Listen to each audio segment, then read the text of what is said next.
que salta del cómic al... He thought he was in control. How wrong he was.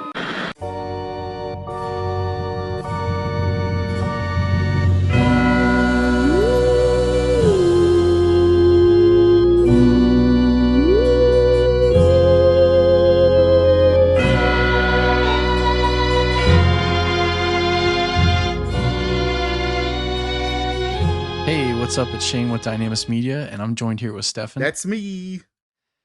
That's a me. And you're tuning into The Dark Side Driving, which is our horror themed podcast where we kind of go through movies from the 80s, sometimes 70s, sometimes 90s. And today we've got a banger. It's the part 2 of our summer TRI-SLASH-A-THON. Why don't you tell us what movie we're covering today, Stefan? Well, sure, I can do that, Shane. We're doing Sleepaway Camp. It's a slasher. That's one of the only slashers where there's very little slashing in it, actually.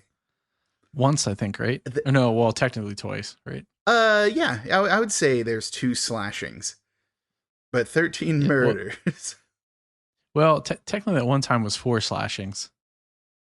Yeah, I guess. Yeah, I mean, if you want to get technical about it. Either way, that's why we're here. We're here to break down slashings. What is a slashing? How we do slash? Why we do slash? No.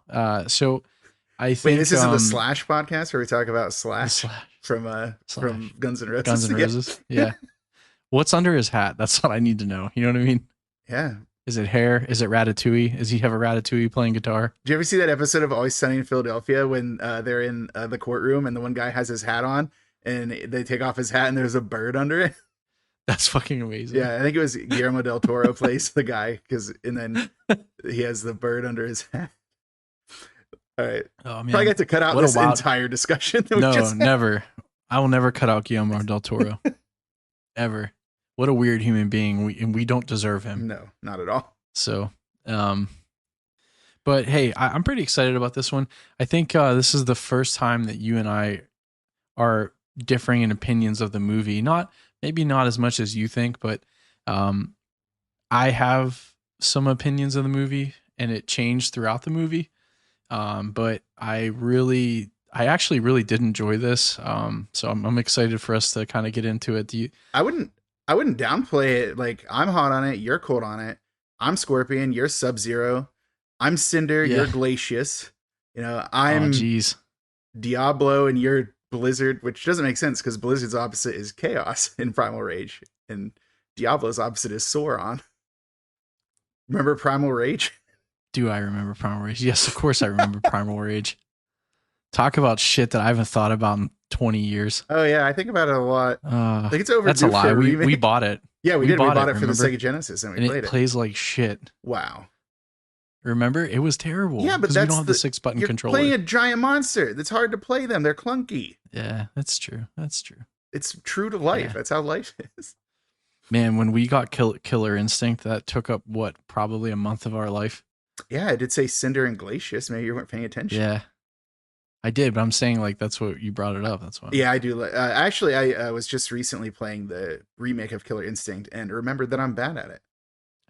We were that one night, and this is again inside baseball. We were both so hammered, and we both landed like the super combo break. Remember that on each other constantly back and forth, and we both looked at each other like, "What the fuck is happening?" We just really wanted that guy to yell the combo breaker at us. It's very satisfying. Well, so, I don't really have any updates on anything else. Business as usual. Yeah, no housekeeping and no apologies this time. We don't have anything to apologize for. We didn't mess anything up. No, not that I know of. Which anyway. Is probably not true. Yeah, right. Really, this is certainly something that we did wrong, but no one called us on it. So no one DM'd me on Twitter, so I think we're good. Perfect. Also, follow our Twitter. At the Dark Side Driving. No, at Dark Side Driving. And then Stefan is at Dark Schneid. I am at Dark Schneid. Not Dark Schneider, Dark Schneid. Although, yeah, which actually, that is an anime thing, isn't it? But here's the thing. It is, totally. It's not Twitter anymore, my man. It's X. Don't you pay attention to what Elon does? It's X now.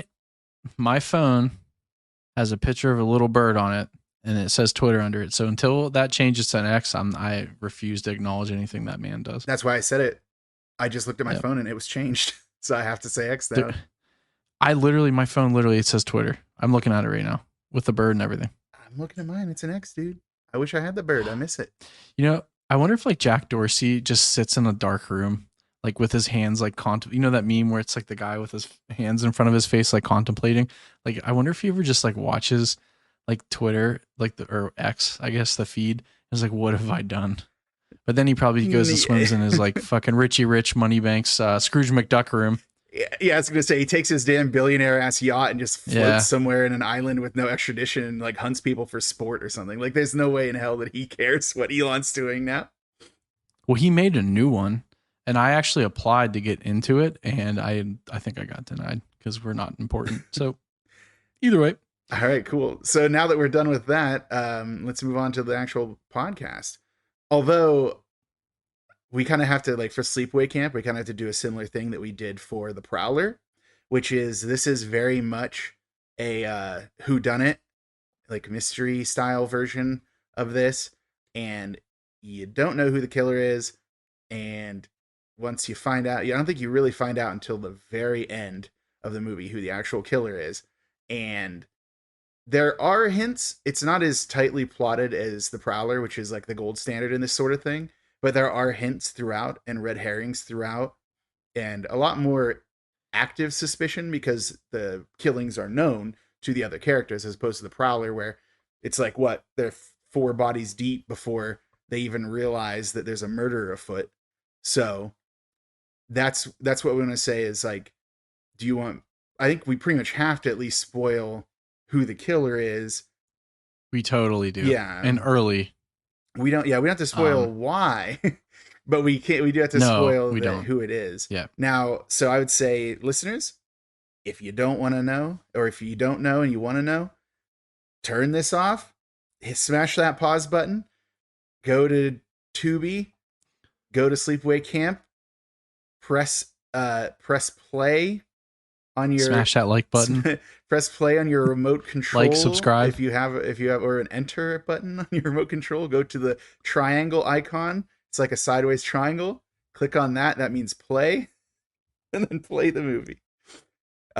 Also, I actually ended up watching it on Peacock. My second watch through in preparation for the podcast, because Tubi didn't have any subtitles, and I wanted to make sure I didn't miss any important dialogue, and Peacock did. So, this movie was rife with dialogue, right? Sure.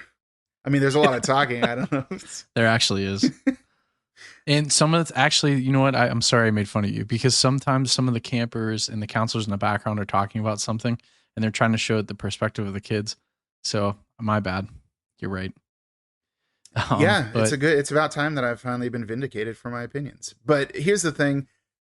Very, very high level. What you have is summer camp. People are ending up dead or severely injured in some cases. It begins to become clear that they are an accident. Someone's doing it, so on and so forth. That's the basics of the plot here. Yep. Now, so you've been warned, so we're gonna spoil that pretty swiftly. I think I'll probably spoil it whenever they're going to camp in my plot synopsis. Yeah, it's Mark. Nope. No, it isn't. Also, wrong movie. Yeah, I was like, wait a second. I was looking. That was my last joke from last time. I was looking at my entire cast list. I'm like, who the hell is that? Because there's so many people. There very well may be a child named Mark at this camp. Probably. But anyways, and we're not even going to get to a plot synopsis first. We're going to talk about the crew and the cast. Oh, yeah. Why'd you almost let me skip that?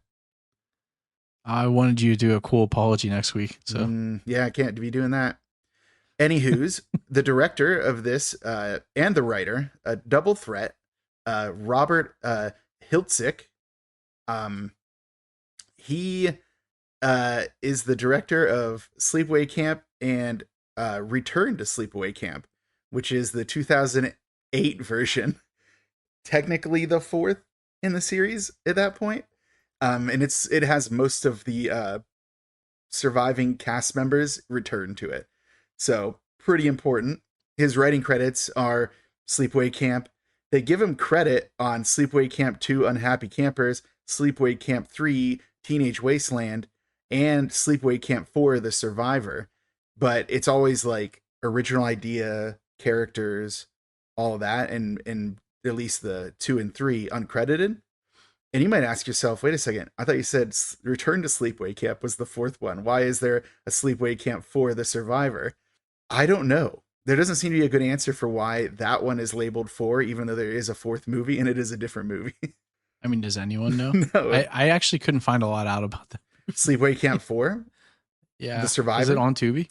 I don't know, and I don't think you need to see it because I was reading up on it, and because everyone in the cast pretty much has a credit on that movie. I'm like, what is happening? But the credit is always archive footage. It turns out that there's like 30 minutes of new movie in that, and the rest of it is just flashbacks of showing the other movies, showing Sleepaway Camp 1. That's amazing. So that is what that movie is. So, don't hurt yourself trying to track that one down.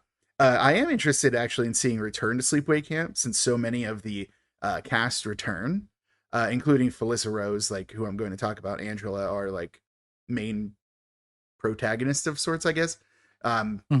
Because she finally came back to like get that role back again after, not being in 2 or 3, and it was not well received, and understandably she was not pleased that it wasn't well received, and she had famously written like a blog post like angry with Fangoria about it and stuff like that. But neither here nor there. But that's it for Robert Hiltzik. I think his main job is he's a lawyer. So he's a lawyer and he's the Sleepaway Camp guy. So that's all he's got going on, and that's all you really need at the end of the day. Yeah, I mean, especially because of the amount of money that they made off of this movie, but I guess we'll get into that later. I mean, we can now, yeah. $350,000 budget, and then $11 million, I think it made. So in business, we call that an ROI. Hell yeah! Is that what that is? Huge. Yeah, that's huge. It's a Roy. This guy made like $10 million off of this movie, and he didn't he self-fund it? He did, yes. It's actually so if you, not to get ahead of us to the movie, but we probably weren't going to talk about this anyway. But the actual first thing you see in the movie is that he thanks his mother. If you remember that, like the very, very first thing you see on the screen is like a thank you to like a wonderful mother or something like that. That is because his mother actually passed, and from his inheritance, he was able to self-fund the movie, or at least bring the funding that he had to the level where he could finish it. Yeah, I'm not 100% clear if it was like fully funded or if it was like just supplemental funding, but in any case, which is kind of sweet that like, he was able to take that and like make this project clearly as a project that this is what he wanted to do, because he never really did anything else. Even the other movie he made was another in this same world that he'd created. So, love it or hate it, Sub-Zero over here. I don't hate the movie, but like at least he made the thing that he wanted to make. Anyhow, special effects. Moving on, we got to get through this because there's a lot of people in this movie. Special effects. There's 2. One is William Bilowit. I really thought he was interesting because he was also on the art department for The Prowler, Creepshow, Nightmare, and a production designer on Chud. So he hits, The Prowler and Chud, movies we've talked about. So he knows if it chuds and he knows if it prowls. The other special effects person listed in the credits was Ed Fountain, who did special effects also on Creepshow, on Tales from the Dark Side. Because I can't do an episode without having someone be in Tales from the Dark Side.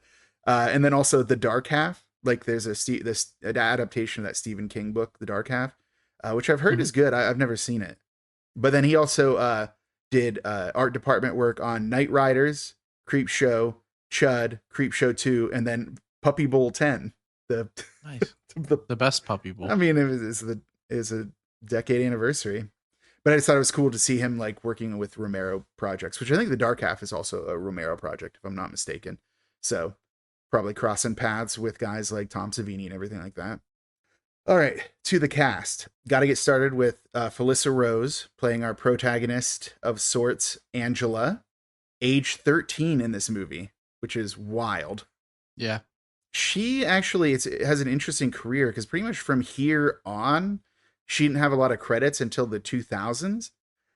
She was offered the role of Angela in Sleepaway Camp 2 and 3. but apparently she'd been accepted to the Tisch School for the Arts or whatever. And as a result, I can't remember how they said it. So she couldn't have postponed her entrance to that program without reapplying. And they were filming both Sleepaway Camp 2 and 3 at the same time. Gotcha. Oh, yeah. Nothing to comment on. All right. So cut that out. No. It's storming really bad. Right okay. Now. Yeah. It's starting to rain here a little bit too. So, hey, audience, if you hear some rain, that's what it is. Or thunder. But yeah, so Angela is actually played by Pamela Springsteen in those movies, who you might know her brother, your boss, or all of our boss. Bill Springsteen? Bruce, maybe? No, not him. Jesus, everyone's boss? Yeah, sure. Famously bossy guy, Jesus.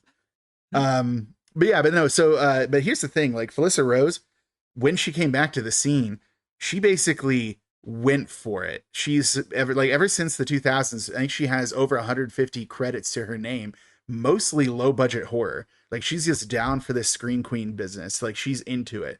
You know, Corpses Are Forever, Slaughter Party, you know, Return to Sleepaway Camp we talked about, Silent Night, Zombie Night, Dahmer versus Gacy, which I'm curious about that. Aliens versus A-Holes. I don't know who I want to win that one. Jurassic City, Tales of Halloween, Terror Tales, The House That Wept Blood, Victor Crowley, Death House, Big Freaking Rat, Bloody Summer Camp. There's a lot of summer camp themed ones. More recently, Terrifier 2, which the Terrifier 2 was like a pretty big deal recently with that Art the Clown fellow everyone's all about. Wolf Hollow, The New Hands, and a lot of fans of The Last Drive-In with Joe Bob Briggs would know her as the mangled dick expert that they call in. Yeah. She always comes in as the mangled dick expert in like, I think she's been on like 8 episodes, either like actually being a guest or being like on the phone, talking to them on the phone, which is pretty funny. It's hilarious. Yeah, it just shows how much of a sense of humor she has about like being part of the horror community and stuff like that. Yeah. Which you love to see it. And she actually, when Joe Bob does his like Christmas charity stuff. And I know there was one where they're doing it like it was a telethon, and she was a guest at that too. So she's been a like active in the horror community. I did active on Joe Bob's show and stuff like that. So always good to see. Next up, we'll do her cousin, Ricky, as played by Jonathan Tiersten. He pretty much had some CBS and like ABC after school specials in the 80s. Then pretty much nothing until Return to Sleepaway Camp in 2008. At that point, he started doing like leaning into like horror movie stuff. He had The Perfect House, Terror Tales, also The House That Wept Blood with Felissa Rose, Slausages, but slaw is spelled slaughter, like SLAUGH. That's good. Yeah. Lake of Shadows, which I believe also had Felissa Rose in it. Toilet Zombie Baby Strikes Back. So I guess he wasn't in the first Toilet Zombie Baby, but he got to see the revenge. Last American Horror Show, Volume 2, Time's Up. So he's got a lot more credits in recent years. And for a long time, it looks like he was the lead singer of a band called Bambi's Apartment. So I think he'd been dedicated to music in the intervening years between, you know, the 80s up until the 2000s. Next up is our antagonist, I would say. Well, not our antagonist in that she's the murderer, but our antagonist in that she's really mean. And that's Judy, as played by Karen Fields. So her only other credits besides this are Sleepaway Camp 4, The Survivor, with archive footage. And then a short film called Judy, which I guess postulates a world where Judy didn't die in this. Because spoiler alert, Judy's going to die. But this is like a short film about Judy as an adult, like getting revenge on someone's abusive parents or something. I don't know where you can see that. I would love to see it and see how exactly they make that work. I guess I'm looking it up right now. It's pretty wild. I guess she didn't they never acknowledge her death, and we didn't technically see her be dead, but we did. It's pretty heavily implied that she was killed. We'll get there during the plot synopsis, but man. Next up is Paul, Ricky's best friend, as played by Christopher Collier. Christopher Collier. I actually looked up the pronunciation on that one. He was in Firstborn. He had the lead role in The Manhattan Project, which I thought was pretty funny considering kind of dating our podcast a little bit, like stamping it for when we are now. But one of the biggest movies in the country is that Oppenheimer one, also about the Manhattan Project. So, A lot of TV work, episodes of like Equalizer, The Hitchhiker, Cosby Show, MacGyver, LA Law. He was in The Langoliers, which, is a pretty fun little Stephen King like mini series.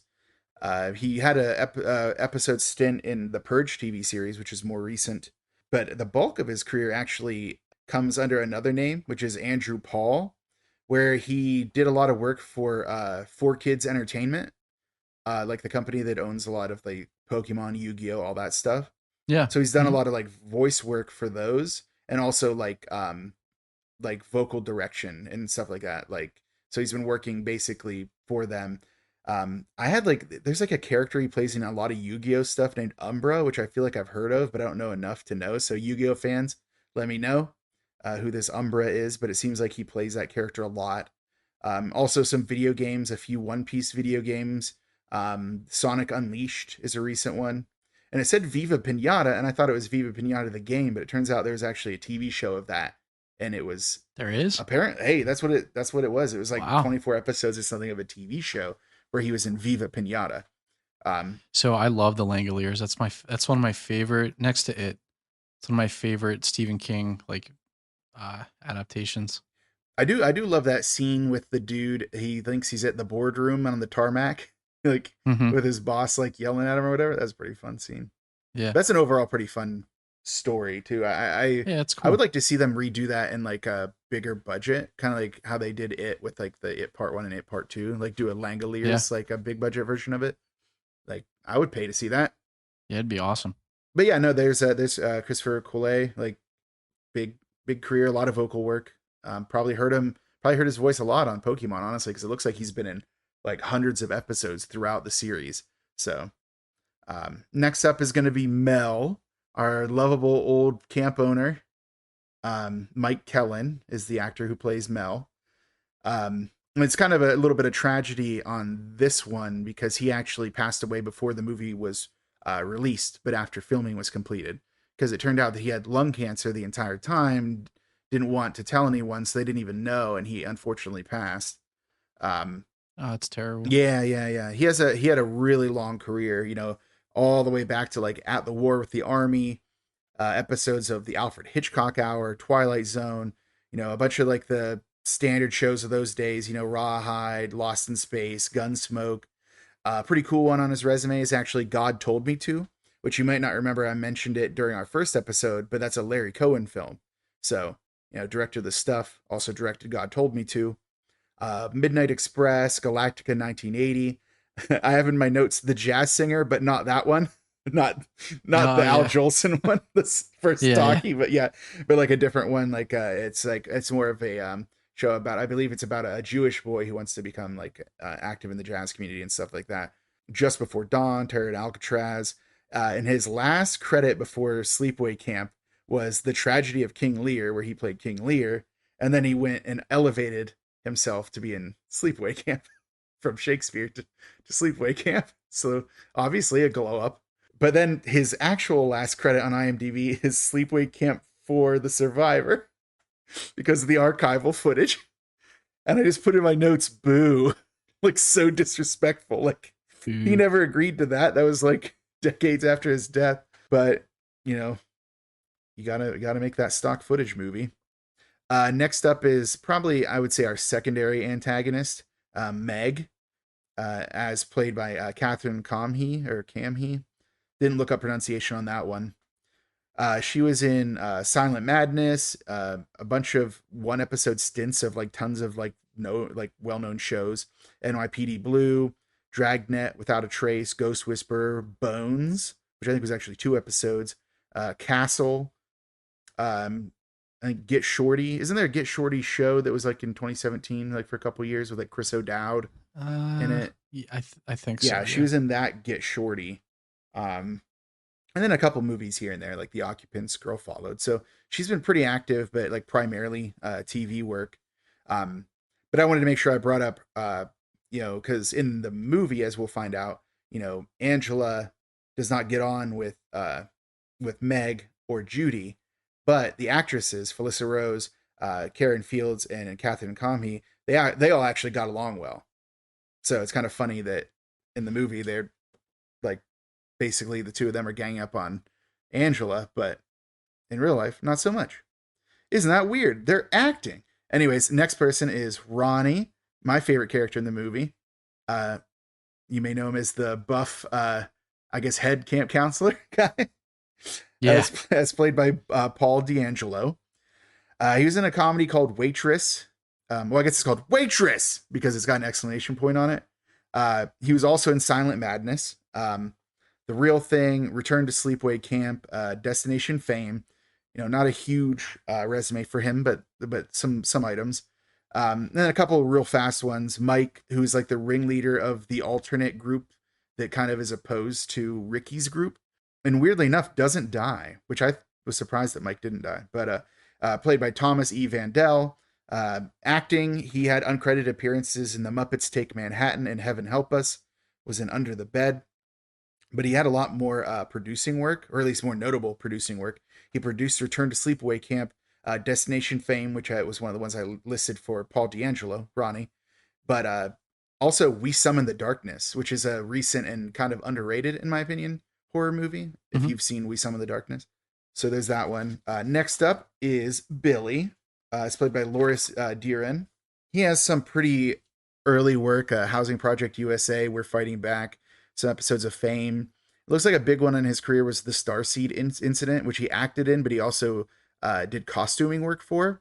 And I bring that up because he's actually more known for the fashion world. He has been like a fashion designer and costumer more often than an actor. I think probably the most notable one is he was brought into The Devil Wears Prada as a guest costumer to make whose suit did he make? I think it was for Stanley Tucci. Is Stanley Tucci in The Devil Wears Prada? Yes. Is he? Then it was him that he made it for. I remember that it was like he had created the suit for one of the characters. So that's an interesting thing, is that, you know, may not have had a lot of acting credits, but he definitely did a lot of work with in the fashion side of things.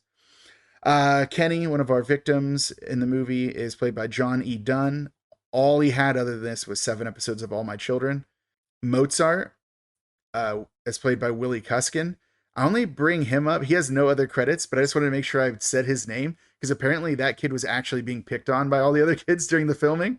Because that's the other thing, is like not just Felissa Rose was young in this. Like a lot of these like campers were actual teenagers. Yeah, most of them. Yes, right? yeah. Like almost all of them were like 12 to 17, which is rare in this kind of movie. Usually you have people in their 20s trying to play teenagers. This one they did the opposite. But like one of the things that came with that is that they actually picked on this kid, which is a bummer. Aunt Martha is played by Desiree Gould, in a performance that I would say goes big for the couple scenes that you actually see her. You Can't Go Home Again, Under Surveillance, Tales of Poe.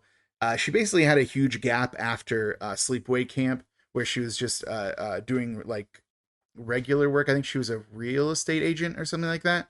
And then she came back and did a couple of things like Tales of Poe and I think Under Surveillance were both after she came back in like the mid 2000s. Artie, Owen Hughes, nothing else, just this, and then Sleepaway Camp 4, The Survivor archive footage. So that's it for Artie.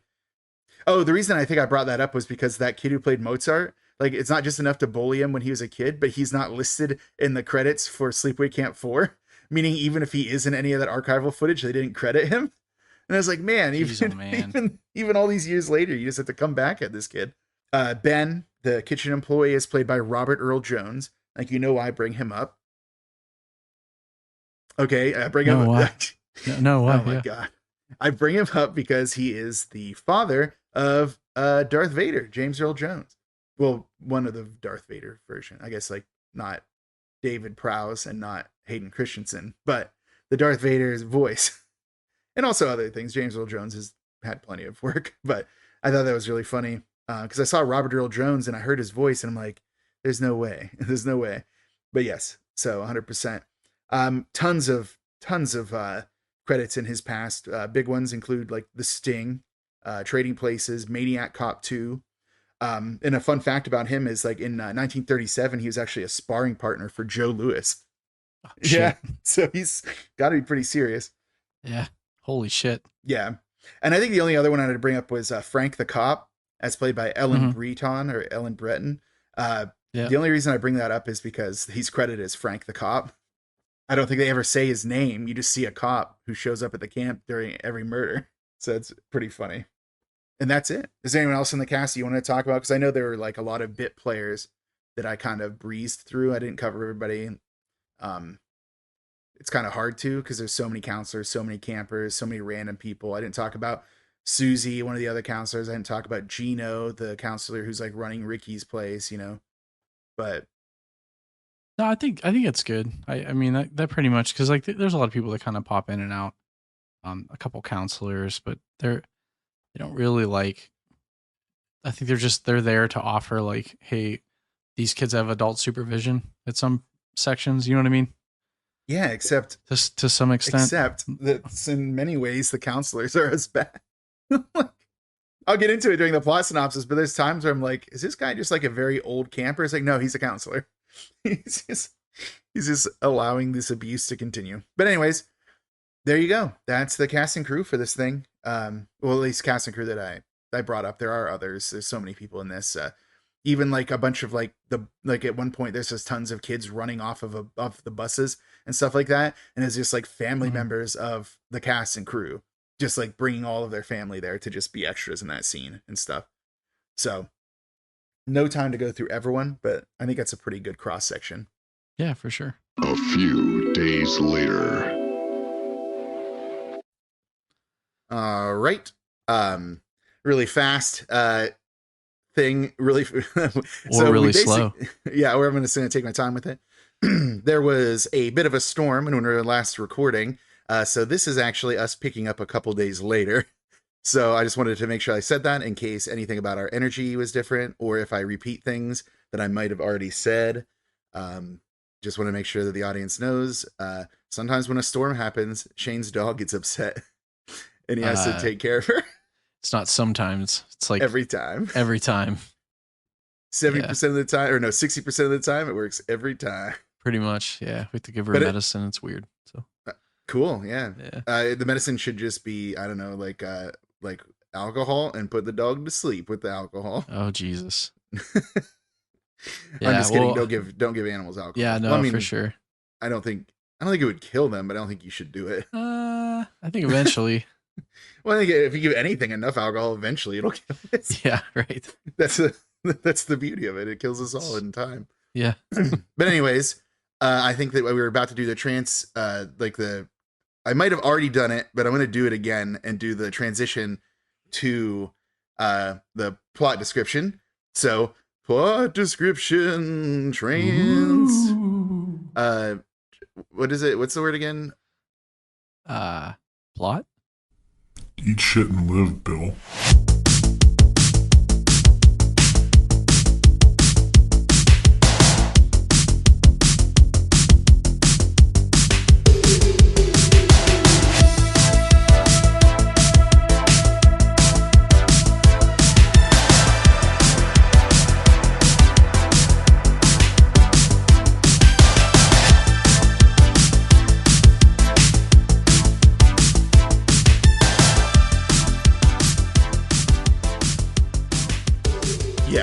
That's the one.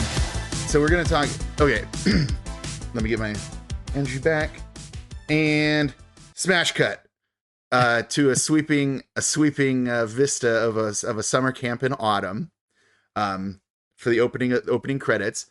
It's kind of a cool actual like series of shots because it's showing like different buildings and like the pool and like all of these things. But like it's autumn, so things have become, like it looks very abandoned and overlaid in like you hear like the sounds of people like kids playing and everything, or singing camp songs and stuff.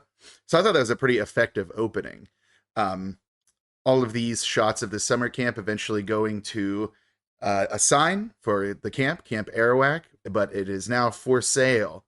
And you ask yourself, what could have precipitated to leading to this place being for sale?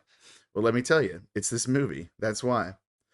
So from there, we cut to a dude on kind of a crappy boat, like a sail. It's like a sailboat, but it's like sitting like really low in the water. Yeah. Yeah. Like it did not seem like a safe boat. There are two little kids who are arguing. The boy is Peter, and the girl, which we will later learn is Angela, is also there.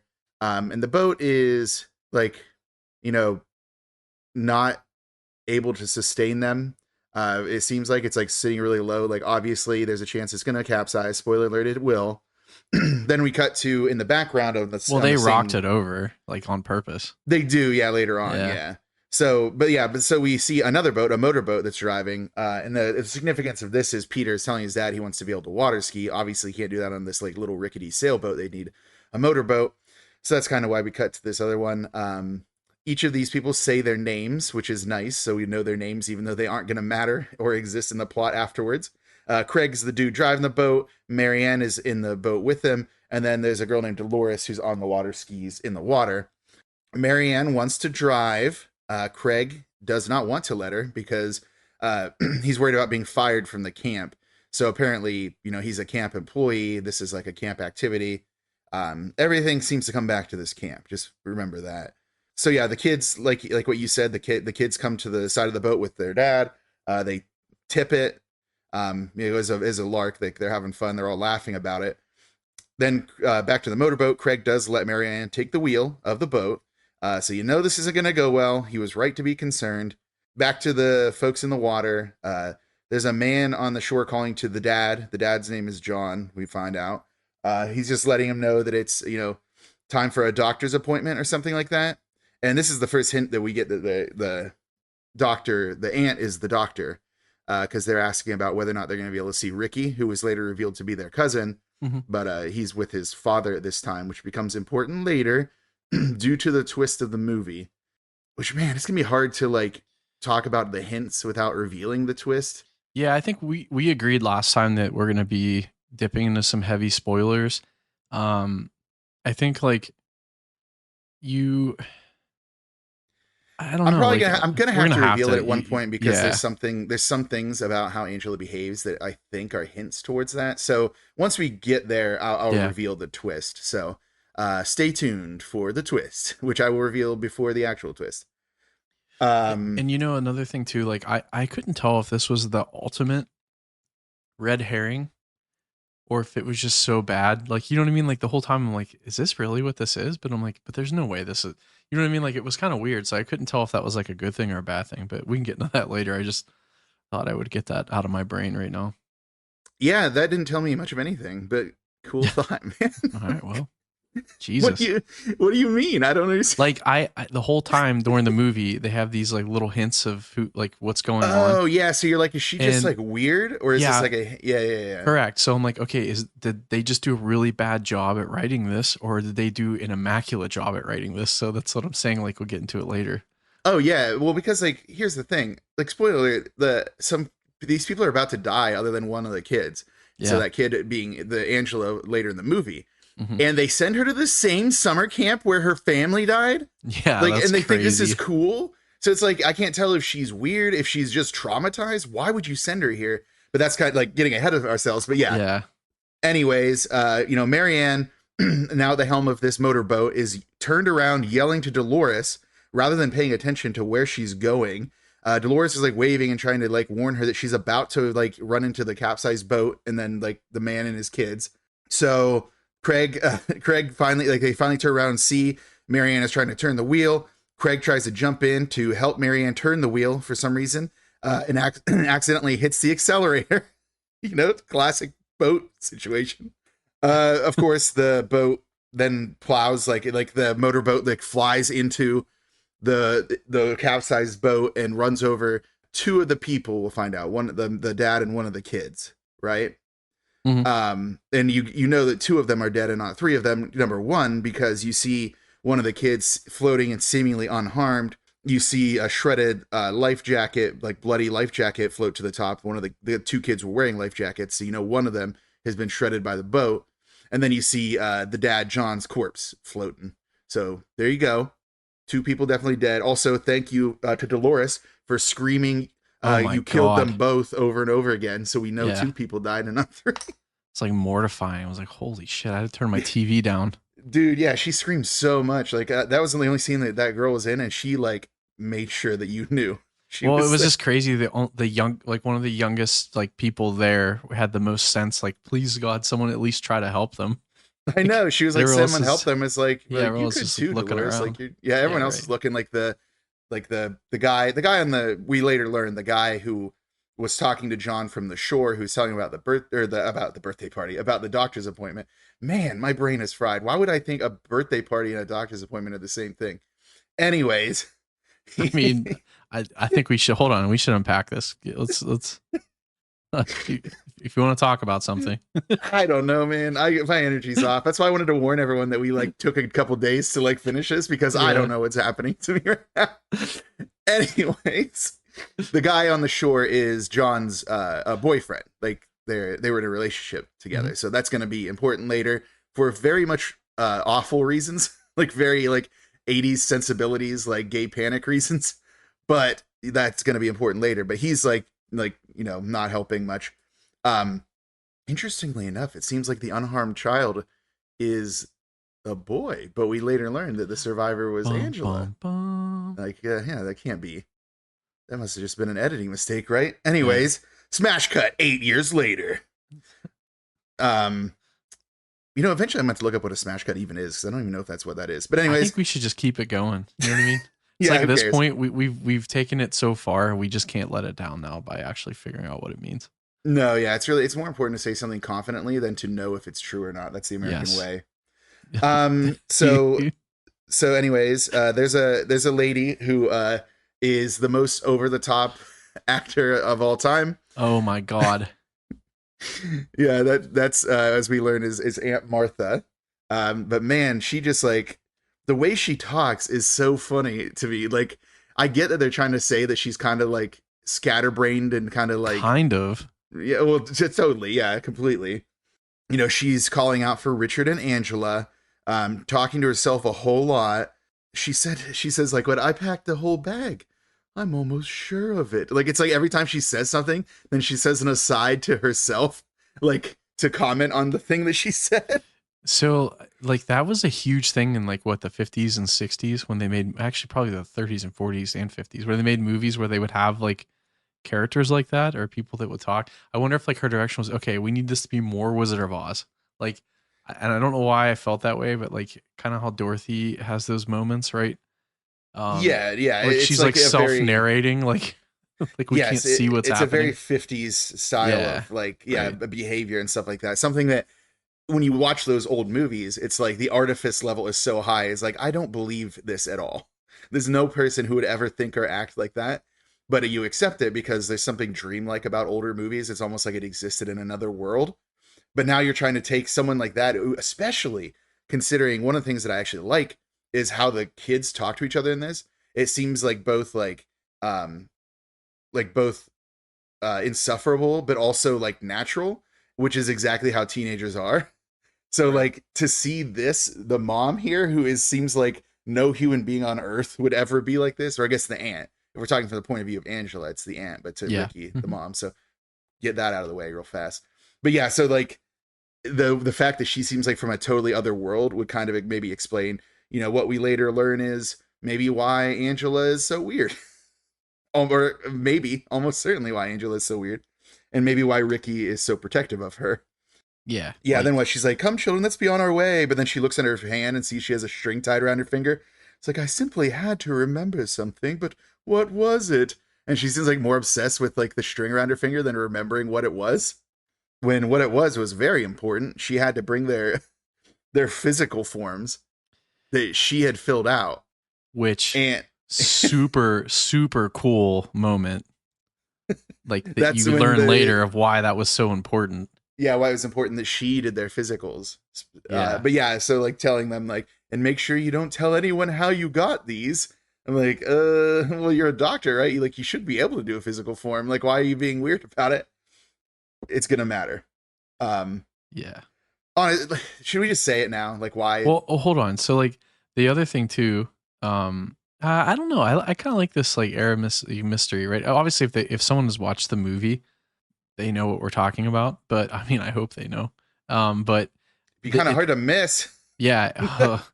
And at this point, I'm I'm thinking like, okay, like the aunt's gonna kill everyone. Like that's what my instant thought was like, yeah, she for sure. Yeah, she seems like a straight up murder type person. Yeah. Yeah, for sure.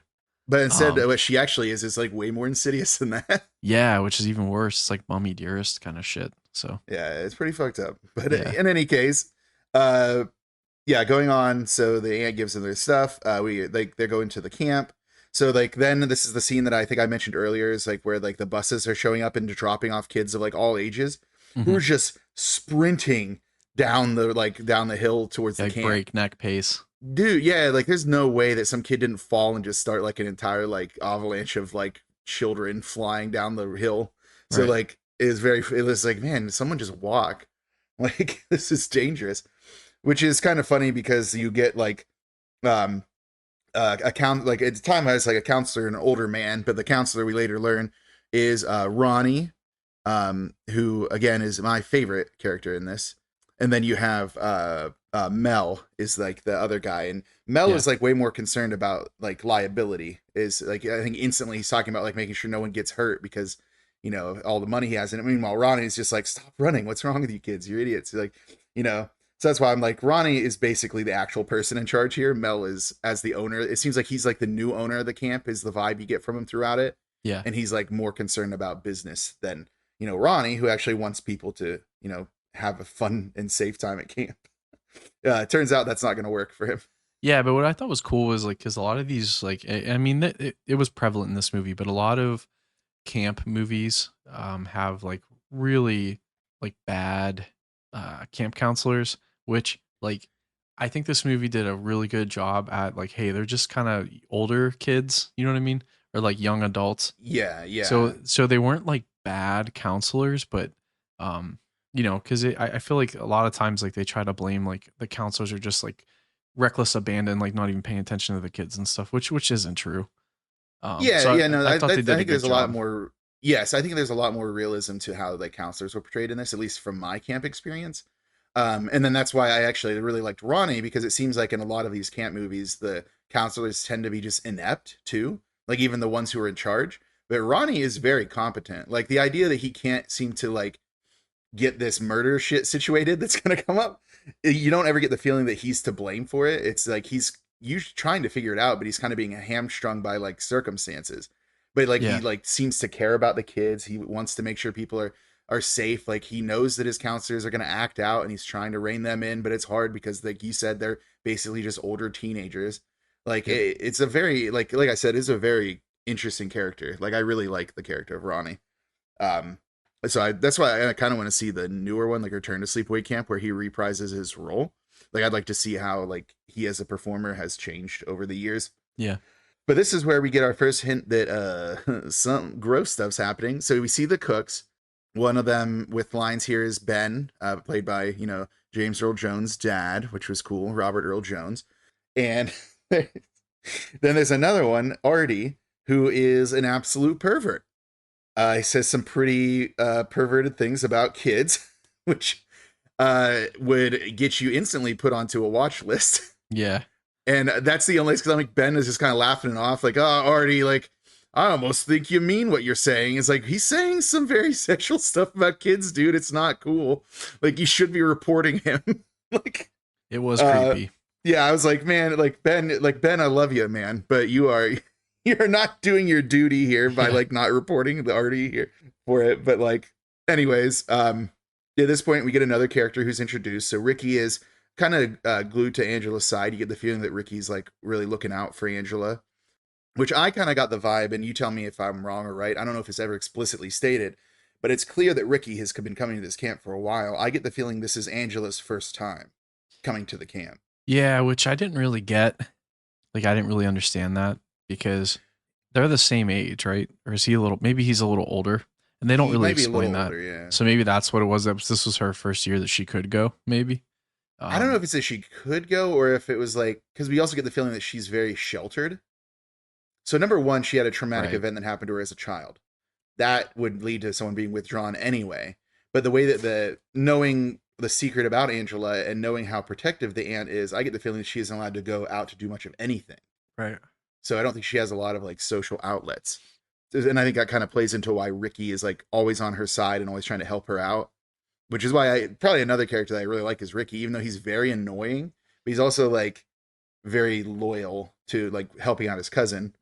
Of course, it turns out he shouldn't have been because his cousin's a murderer. Have I said that yet? That Angela is the murderer? Oh yeah, like no. I guess we should just spoil it now. We want to do it so that it kind of makes our life a little easier. Yeah, because there's gonna be things here that I'm gonna have to say. Here's why I think Angela's doing this. Yep. So the reason Angela's so sheltered, the reason Angela is so withdrawn is not just the trauma. Angela is Peter. Wait, what? Yeah, so the reason we saw the boy child survive the boating thing, but then now it's a girl child, is because Peter has been forced by the aunt to live as a girl and call herself Angela. And I don't think Ricky knows this because like at the point where they reveal that Ricky's away, and then the aunt says something like, Ricky will be so excited, or Richard, she calls him Richard. It's like, Richard will be so excited to come home and find he has a little girl at home or whatever. So the reason the aunt did that is because she's like bonkers crazy, and also because she already has a boy, so she wanted a girl. That's the reason given. So like here's the thing that like I didn't really get. So like Ricky obviously knew those kids. Yes. Right. So like yes. Like I have cousins like that are similar of age, like that, like you would like, I feel like you would know, right? Yeah. You would know if like they try to gender swap some of your cousins. Yeah. So like I feel like you would figure it out, but I guess maybe like that, like they kind of like hint at the separation of the aunt and so Ricky's parents. So maybe he lived with his dad for quite some time. So like, you know, because you obviously have to grow hair. I know, you know, girls can have short hair. I get it. But I'm just saying, like, it was just kind of strange that he wouldn't be in on the whole thing, right? Well, that's why I wonder if that's part of why he's so protective of her. That could be it too. Because he knows that this isn't the life that she would choose. Right. So like, because of that, he's like really protective of Angela and wants to like make Angela feel like at home as much as he can, because she doesn't want to be. And that's the thing, is like, I'm going to continue to identify Angela as she. For sure. Like, we don't get any hint for how the character actually identifies. And let's just get this out of the way right now. Living life as the gender you don't identify as, or you like that kind of thing, does not make you into a murderer. That there's no like data of that actually happening. Like, it's more likely to lead to like self-harm to be forced to live as the gender you don't identify as. So let's just get that out of the way. This is a very wrong-headed thing for this movie, done almost entirely for shock value for the twist ending. So just want to make sure we say that right out the gate here. Yeah, off the rip. Yeah, like, let's not even entertain that for a moment. But in any case, there you go. Angela's actually Peter. So there's going to be a lot of reason. There's a reason that I brought that up now, and I'll get into it as we move on. So yeah, so Ricky's friend Paul is there. Paul is another important character. He's Ricky's best friend, pretty much his sidekick and all that. You know, he introduces Paul to Angela. Paul's going to be Angela's sort of love interest. And then Paul references somebody named Judy, who's going to be very important, because even though Judy isn't the murderer, I identify Judy as an antagonist, because she might be one of the cruelest human beings in any movie ever. She's terrible. But yeah, so Ricky like explains to Angela that he had dated Judy the previous summer, which is why, you know, that's going to be important later. You know, Ricky's explained to Angela like where the cabins are, the rec hall, archery range. I think Ronnie's shack. Ronnie has a shack where he lives, and explains that to Angela. So Ricky says like does see Judy, and she's talking to like 3 older guys. And then Judy's like basically blows off Ricky, and Ricky's like, whatever. Ladies be trifling, as they say. So he just like kind of moves on. And this point, like, some of those guys are like, who's the pipsqueak or something? They like talk about Ricky, like, you know, because he's small. Like, but like throughout the movie, Ricky seems like he takes on people much bigger than him and emerges victorious frequently. Like, this kid can scrap. Yeah, that's what I'm thinking. Like, so like I tried to like figure out the age groups. So like I think the counselors were probably college kids, college age, maybe seniors in high school. And then I think the older kids, I would have to pin them at like maybe like 15, 16, maybe even 17. Well, and part of the importance of Ricky being like scrappy like he is because he is he is a suspect in the murders in the movie throughout the movie by other people, and including the audience is supposed to believe that. And part of the one thing that helps with that is they didn't want, because as I mentioned, Felissa Rose was 13 playing Angela at this point, so very young. They didn't want her to have to do like the murders, like the murder scenes, so using her hands. So the hands we see on screen, and the reason they look more masculine, which is another hint towards Angela, not being a girl, is those are actually the actor who played Ricky's hands. Yeah. He was the one doing like the murder stuff, which is a pretty cool little take. Because I will say this, the casting for Ricky and for Angela, they do look like they could be related. Like they for sure. Yeah, like I would believe that they would be cousins. Yep. So I think it's spot on casting.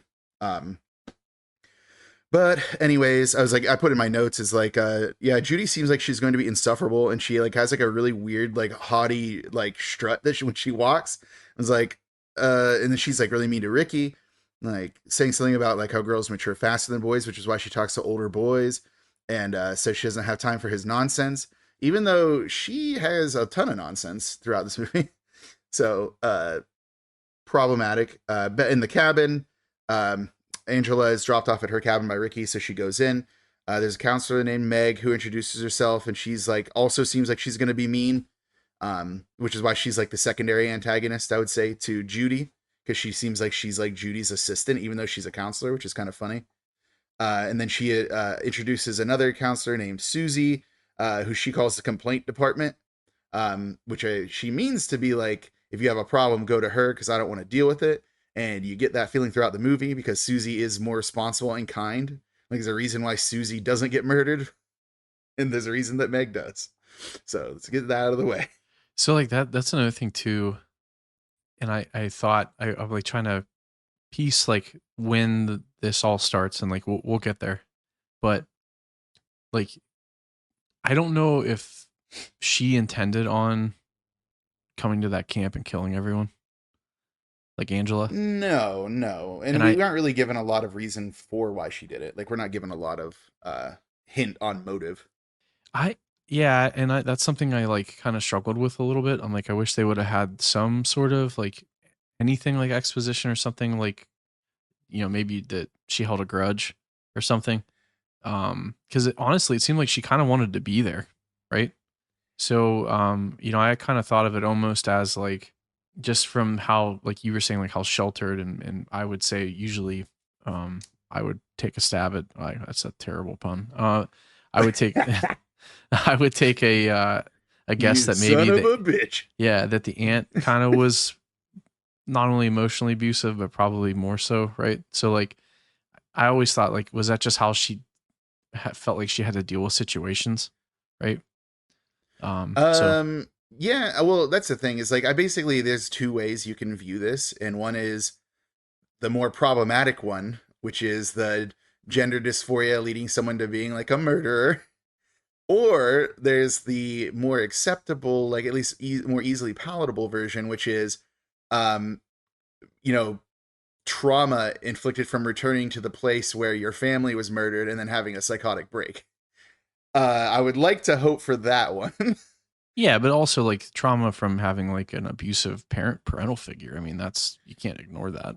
Well, that's the thing is like, I think that there's layers of trauma for this kid. Yeah, and then like to return to the scene of like the inciting incident of this like life of, living a lie and all this other stuff. Like, but the trauma of that event, I think, is there because if you remember in the beginning, I don't know if it was Peter or Angela was talking to their dad and asking if they can go to summer camp. And the dad was like, no, you got to get a little older or whatever. It was Peter. Was it Peter? And then as we know, Angela is Peter. So yeah, there you go. So yeah. So like, just like thinking of that place and that, like that memory, like, I think that's a very strong, like trauma thing.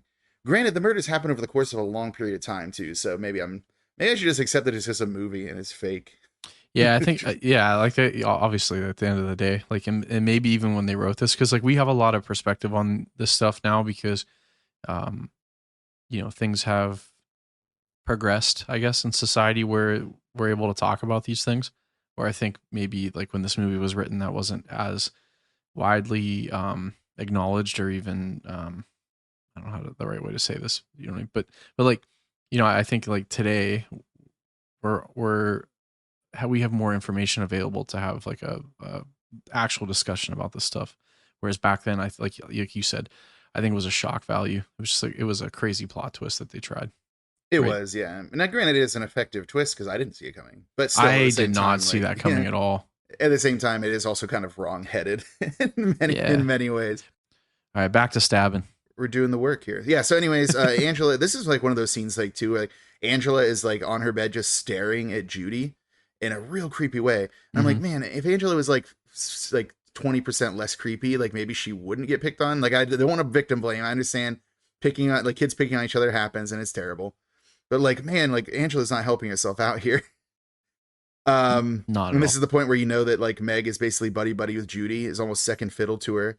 And Susie actually talks to, like, says something like, oh, this is like Angela is the one that we were taught, like Ronnie told us about. So you get the feeling that it's kind of a known thing that Angela is withdrawn and doesn't know a lot of people and all of that. So like, and I kind of wondered if this is the first time that Angela has been around like teenage girls before. And I'm wondering if that's like part of this is like maybe some like sexual confusion, because she is like staring at them. And we know that gender wise, like, or at least like not gender, I don't really know how she identifies gender wise, but like her sex is male because it's Peter. So do we know like her orientation, or she's young yet? Maybe she doesn't know herself. So like, I was wondering if that was part of this too, was like now being thrust in this like unfamiliar situation, if that was part of why she was like just staring at everybody. So I was wondering if that was another hint that, Angela as Peter is these moments of her just like, is it just that she's withdrawn? Is she traumatized? Is she confused? Like there's so many like layers to it,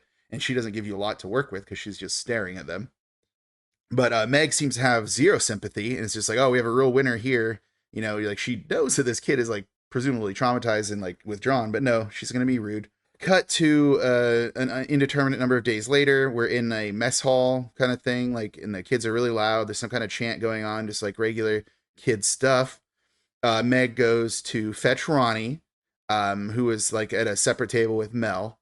And this is where it's revealed that like, I think they've been there 3 days, and Meg says that Angela hasn't spoken, and it doesn't seem like she's eaten at all and isn't eating now. So Ron takes Angela in to see Artie, to ask Artie being the perverted cook who we were introduced to earlier. So so Ronnie assumes that like, maybe Angela's just homesick, we'll get her something special. They go in and Artie's just drinking an entire beer in the kitchen, and Ronnie's like, hey man, you can't be doing that. This is a children's camp. And then like tells Artie, make something special for Angela because she's having a hard time or whatever. And Ronnie, even though like Ronnie's there, Artie is still being like kind of a creep, like gets straight into Angela's face to be like, say hello to her. And now like she looks like she's actually scared, because why wouldn't she be? Artie is a perv. And Ben comes in and tells Ronnie that there's a phone call for him and Mel. So Ronnie leaves Angela with Artie. Big mistake. Artie's a pervert. We know this. He shouldn't have a job with kids. So Artie takes Angela into the walk-in freezer to see if there's anything that she wants in there. Again, red flags here. Ricky is looking for his cousin. So he comes to Meg, who explains that she's like was taken to the back with Ronnie to like get something special for food. Artie is, trying to pull some Law and Order SVU shit. He's like undoing his pants while he has like Angela cornered. Not cool. Luckily, Ricky comes in and like puts a stop to that. And then Artie threatens him. He's like, you didn't see anything. And they run out. And they run out of the walk-in through the kitchen past Mel, who owns the place. And then like, Mel should know something's up. And Artie's like, I don't know. I guess I scared him. And as then he's Mel's doing like, his belt. as he's putting his belt back on. And then Mel's like, yeah, I guess so. It's like, yeah, did you do a background check on these? It's like, what kind of ship are you running here, Mel? Well, here we find out Mel is not actually a very good guy at all. Not at all. So like later on, there's like a huge like pot boiling for corn. Like, how are they going to get that off the stove? That thing was so huge. Yeah, because typically you would do that over like a fire. Like you would have like a, anyways, but yeah. Like right, I don't know. Like a big, like that's what like corn roast when I was a kid. We had like a giant cauldron like over a fire. Like what do they do? Like he's doing it on like a regular range. Like there's no chance they would have ever been able to pick that up off of there without spilling some of it. But so they're trying to get this pot to boil for like a thing of corn. But he's obviously not a winner, so like I'm not, What, Artie? Yeah. Yeah, no, he's not a brain trust, that's for sure. So so like I don't know what the event is. I presume it's some kind of outdoor thing. Because Ben leaves to go get hay for whatever it is, leaving Artie to, tend to this giant pot for corn. So an unseen person enters, and most of these scenes with the killer, for the most part, are done from first person, or the killer's just off screen, and we're seeing like the results of what the killer's doing. So they don't really ever show us who the person is doing it. Mm-hmm. So from a first person thing, the killer goes and hides behind a prep station when Artie comes back in. Artie gets up on a step stool to check the pot, and this time it is boiling. So he's putting a lot of salt in there. Like it feels like too much salt. Neither here nor there. I know you need to put salt into for corn, but like it seems like he's putting a lot of salt in there.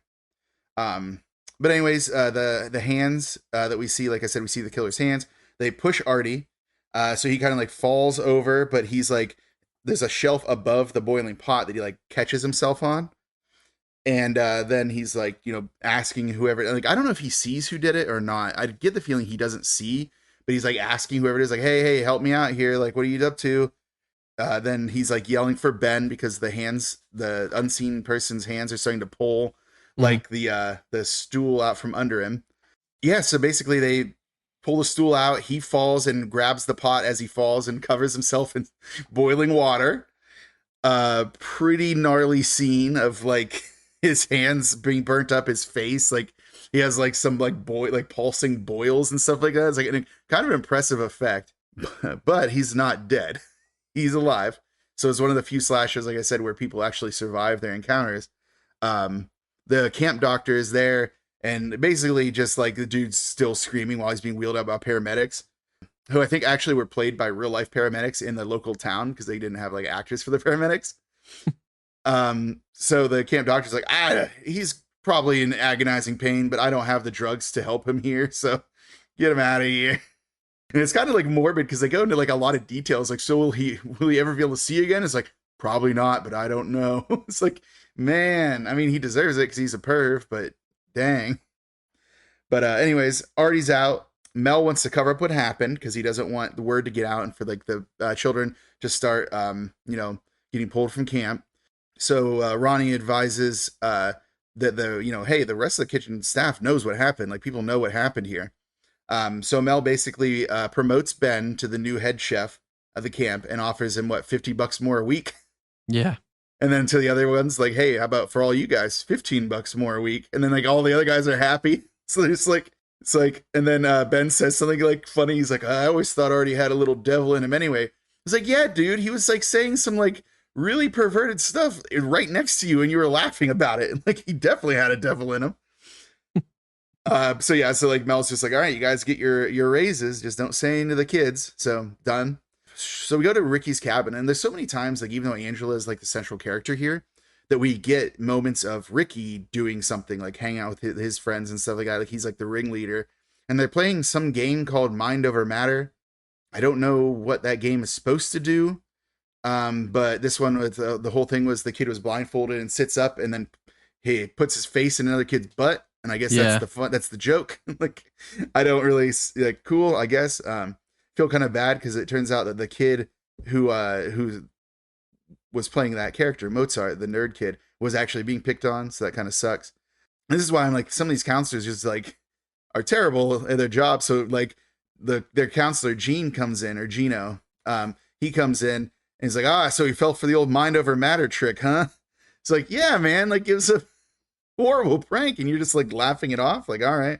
So then we get like Ricky's team playing a baseball game against what was it? It was Mike, I think, is the ringleader of the other group. And this is what I was saying, is like the boys in the other group seem like they're like older than Ricky and his like squad. So it's surprising that they just get like destroyed in like every game and just get like beat up all the time by like Ricky's gang. Mm-hmm. Let me see. There's something like Gene. They're playing this baseball game. There's like a lot of betting on it. I think that they say like $1 a run or something like. How about $5 or something like that? $5 $5 a man, right? So it's gonna be $1 a man, then $5 a man. The Ricky's team is winning. There's like a pretty funny line that's like one of the more iconic ones from this, which is where like Ricky is like insulting one of the batters, and the guy's like, "Eat shit and die, Ricky," and he's like, "Eat shit and live, Bill." That's such a good line. Yeah, I was like, hell yeah, that was so good. It actually came up on my Instagram reels the other day. I'm like, I don't know how the algorithm knows that I just watched Sleepaway Camp, but I'm not mad about it. That should be our episode title: "Eat shit and live."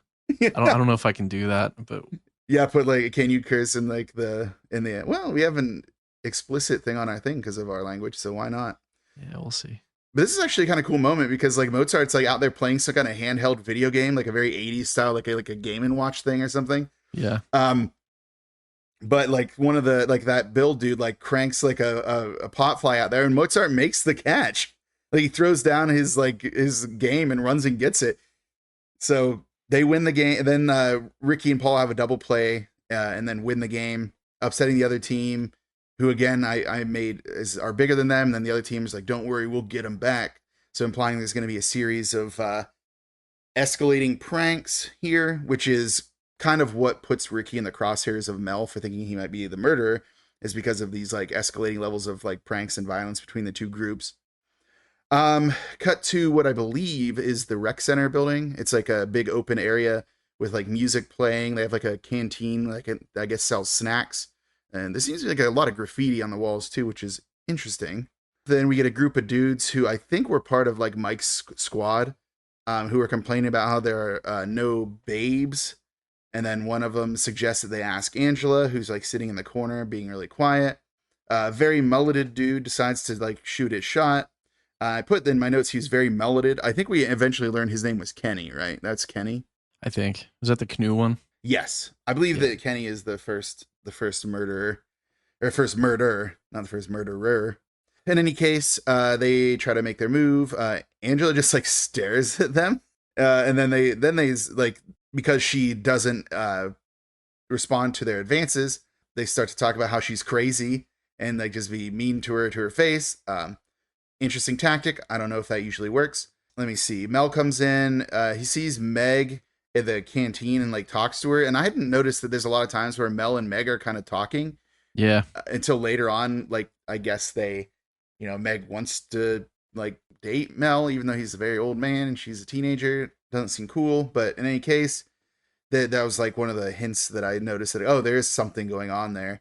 Ricky and Paul come in. Ricky's wearing like a ridiculous cowboy hat. I didn't understand where this came from, but like, hey, whatever, he comes to Angela's rescue because these guys are insulting her. So it ends up with like a huge dog pile. Like all the guys just jump on top of each other. And this isn't the only time guys get in dog piles in this movie. There seems to be many times where guys just jump on top of each other, which is kind of funny. Because that's like one of those things like where people talk about, oh, this is a movie like where most slashers tend to have a lot of female nudity. And this one, it seems like there's more male nudity, or at least more male like hyper sexualization. Like there's a lot of like homoerotic moments in this movie, which is kind of interesting. It's like making a kind of a different statement. So Ricky gets pulled away by Gene and taken back to the cabin so he doesn't continue to, get in fights in front of Mel, which is important because like Mel saw him like get that fight started. Then Paul, noticing that Angela's still there and still alone, he goes and starts talking to her, and they're just talking about all the things that they do, like all of their like exploits. And he also mentions that he knows about her family tragedy. So it's not a big secret. Like even like Ricky knew about it and like had told him about it. And I'm guessing that's the thing that like Ronnie had told the counselors. So you think there'd be a little bit of sensitivity from counselors about that, but no, there aren't any. It's the 80s. It was before things like mental health mattered. Yeah.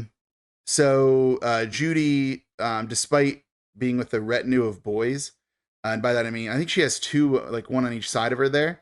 And if you watch, I think that between scenes the guys change, which is kind of funny.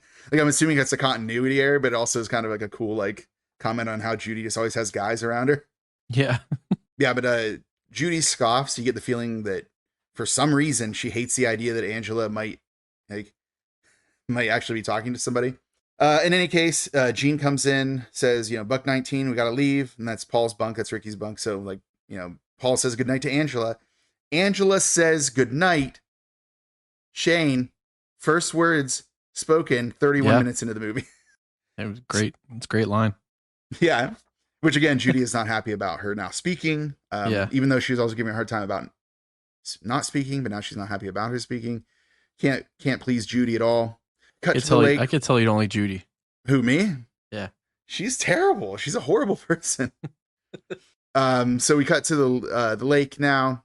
Billy basically trying to convince some girls to go into the lake with him and his guys. The girls refuse, and then the guys all like take off their clothes and run and skinny dip. So all of those guys are there. Two of the guys from earlier, one of them is Kenny, and I think the other one is Mike, because I think Billy was one of the ones who went swimming. So I think that the other guy is Mike, the Mike who actually doesn't die in this. So they were like getting high by the canoes.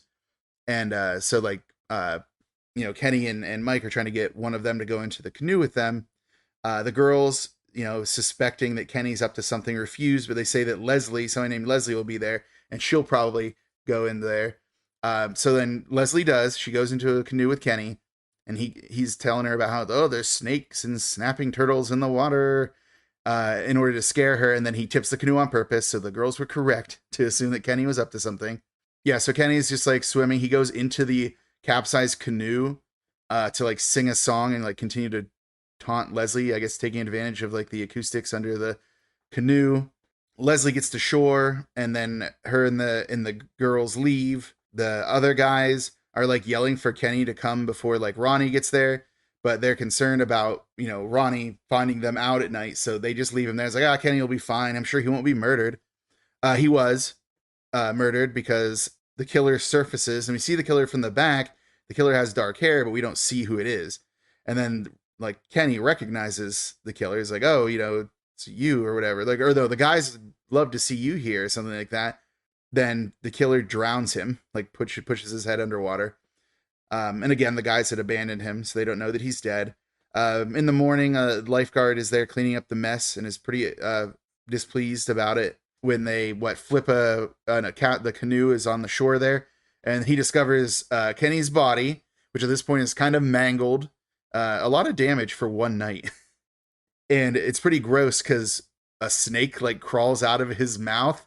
It's like, I didn't need to see that. That was a pretty gruesome. Yeah, that was a cool scene though. It was, yeah. I just didn't expect snake. It was an actual snake crawling out of. Yeah. I'm assuming it wasn't a real person. That must have been like a dummy or something.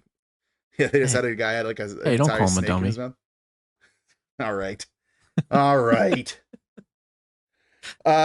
So there we have like Mel is now talking to the cop, Frank the cop, as we learned from the credits. Frank the tank. And he's like really pushing like, it's an accident though, right? And the cop's like, hey man, the autopsy will tell us. And he's like, I think it was an accident. And then like Ronnie tries to say something and Mel's like, no, it's an accident. It's an unfortunate accident. And then like Mel is like, now I have to go tell the parents that this kid is dead. And he like leaves, and like, shouldn't the cops do that? Like, why is he the one who has to do it? In any case, and the cop is like, hey, Ronnie, like, what were you trying to say? Like when Mel interrupted you, he's like, hey, yeah, like I remember that kid being a really strong swimmer. So it's like the first hint that like they're like, something's going on here. So where are we at now? There's like a bunch of girls playing volleyball. Angela's sitting it out. I put in my notes in all caps, Judy is wearing a shirt that says Judy, which is pretty funny. In case you forget who Judy is, she has an entire shirt that tells you who she is. Paul is there, and he greets Angela, and they actually sit and are talking to each other about stuff. Like, Paul's explaining that he was defeated by Ricky at tennis. And, for whatever reason, like Paul's able to get Angela to open up. What is it? Paul asks Angela to go to a movie with him at the rec hall. And Angela is like, well, we have to go anyway.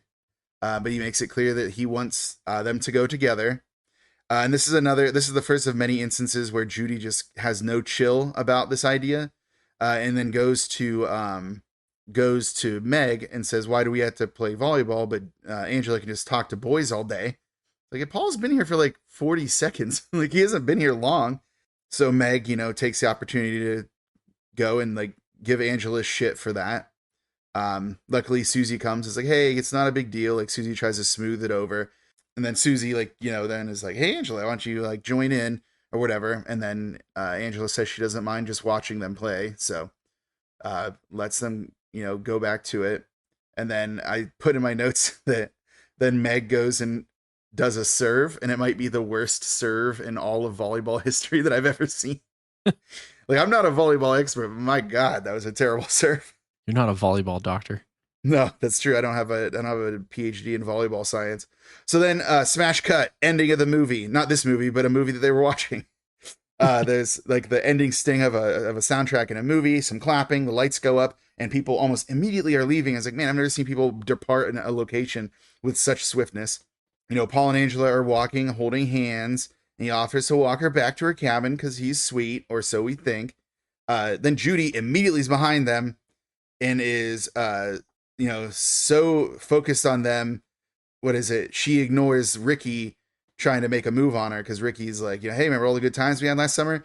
And she's like, can't allow this, and like storms past like Paul and Angela.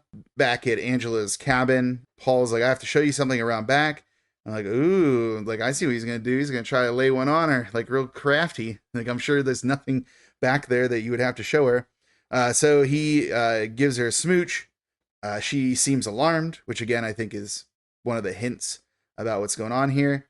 And then he asks her for another goodnight kiss, even though, he didn't actually ask her for the first one. He just kissed her without her being ready for it. But yeah, so he kisses her again.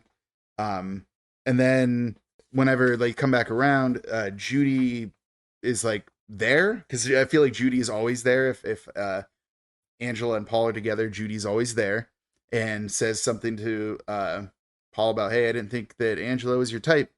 It's like, what?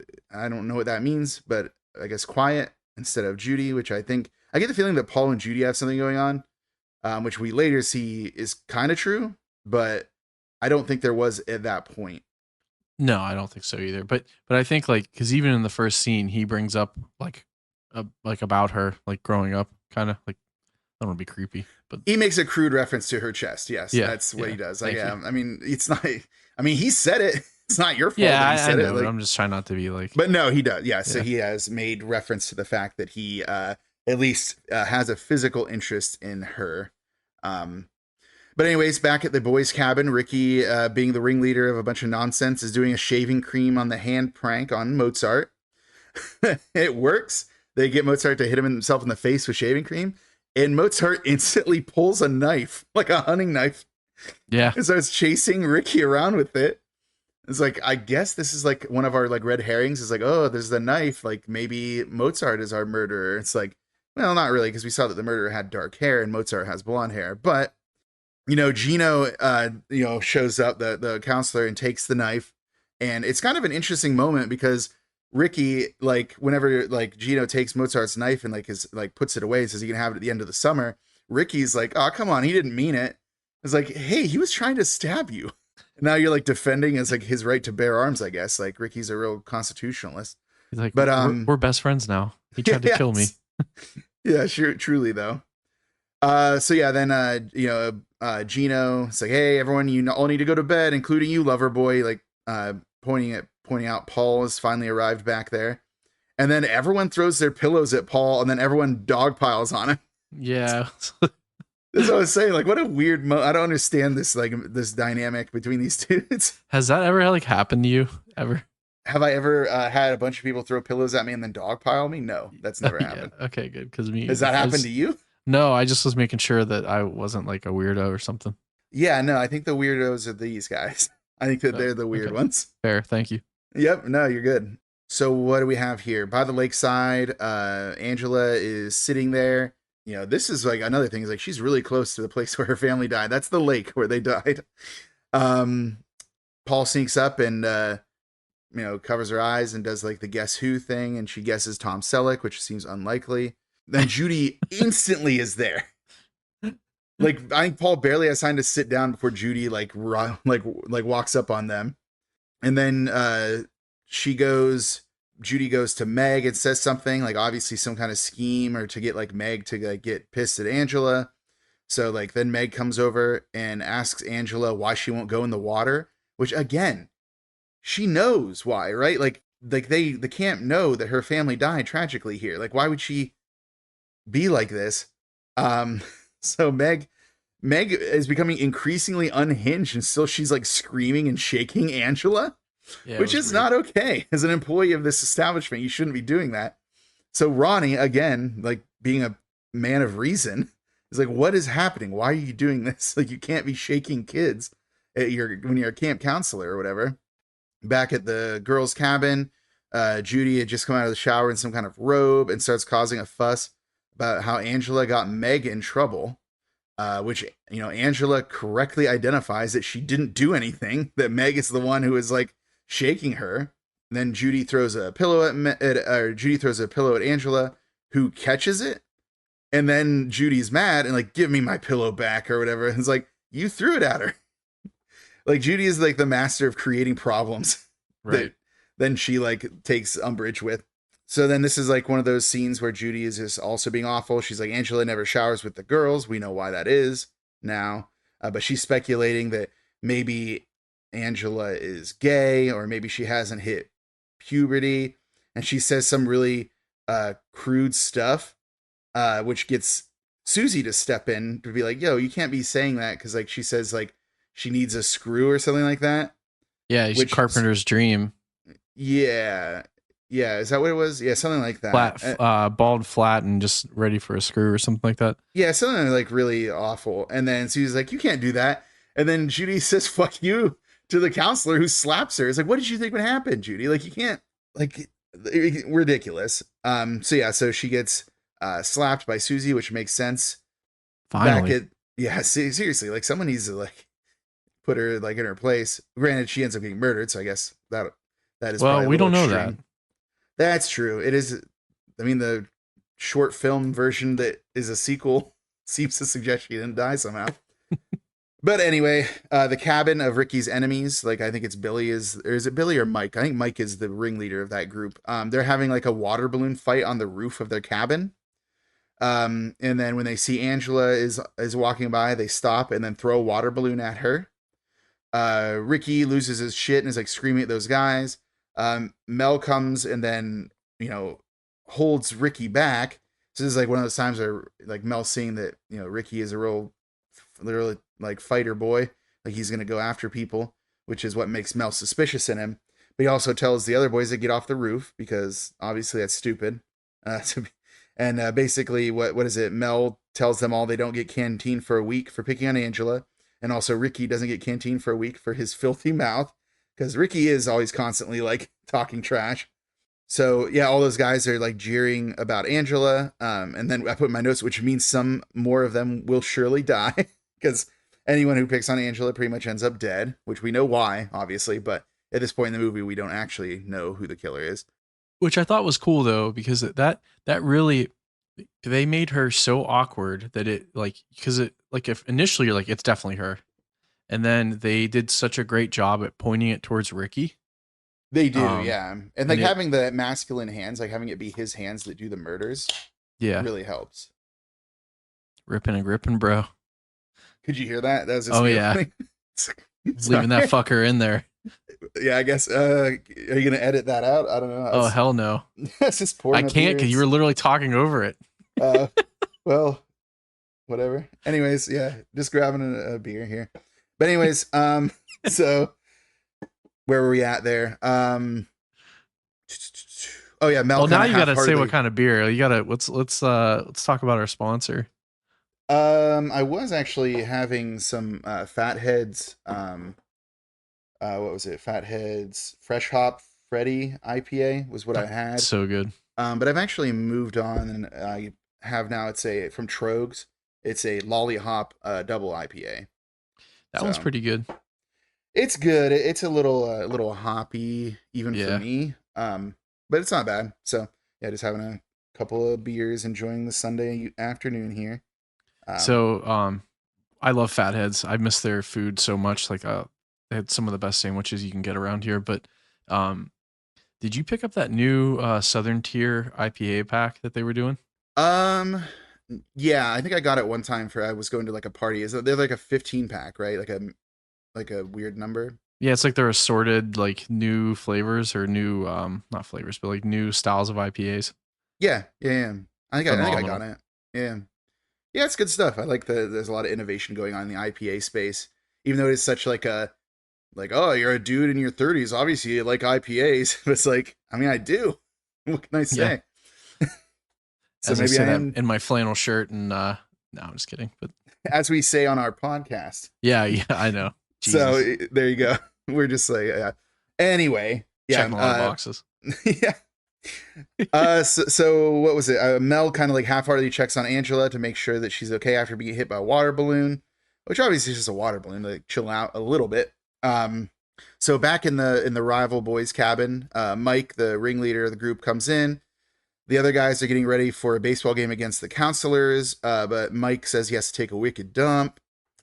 Then while he's in there taking a dumper in the stall, the mysterious unseen person, I put that in my notes, mysterious unseen person, puts a broom handle, like it looks like a broom handle anyway, through like the door handles of the stalls so that they can't be opened, or at least not easily opened. Then you see like from the outside, a hand like reach up and start to cut a hole in the screen. And Mike can hear this. He's like, yo, what are you doing? Like, who's doing that? And then the mysterious unseen person. Why did I put that in my notes multiple times? A mysterious unseen person. I don't know. I need to make my notes are weird. But anyways, the mysterious unseen person then holds a beehive in the window, which is my nightmare. I hate bees. I've had multiple times where I've encountered yellow jacket nests and I've been stung like a dozen times each time, and I hate it. All while pooping? No, neither time was while pooping. Like that would be even worse. That'd be the worst time to get bees. Like, Jesus, this would suck. No, I think, but one time I stepped on a yellow jacket nest when I was trying to avoid people who were coming to mark off where the yellow jacket nest was. So it was a real, self-fulfilling prophecy. I found it, guys. Yeah, they were like, it's like, and then one guy's like, oh, did you get stung? It's like, yeah, but I moved off the road because you guys were driving a golf cart and you made me move onto the nest, and then I got stung up my shorts. So I had to like run into the bathroom, and it was like a metal festival in a forest. So it was like a summer camp style built like area. So I had to go into the bathroom and like start taking off my clothes because I needed to see where the bees were in my shorts. And I remember like someone had just taken a shower, so it was really hot in there. So my glasses steamed up, so I couldn't see. And this guy was in there. He's like, "What are you doing?" I was like, "Bees are up my shorts." And he's like, "Bye," and ran out. It's like, I can't see. There are bees stinging my inner thighs, and this guy just abandoned me there. So yeah, that was a situation. Yeah, sorry that this isn't the bee cast. But that's what I had to say. It was like this bee situation. So I get where Mike's coming from, like with this bee stuff. Yeah.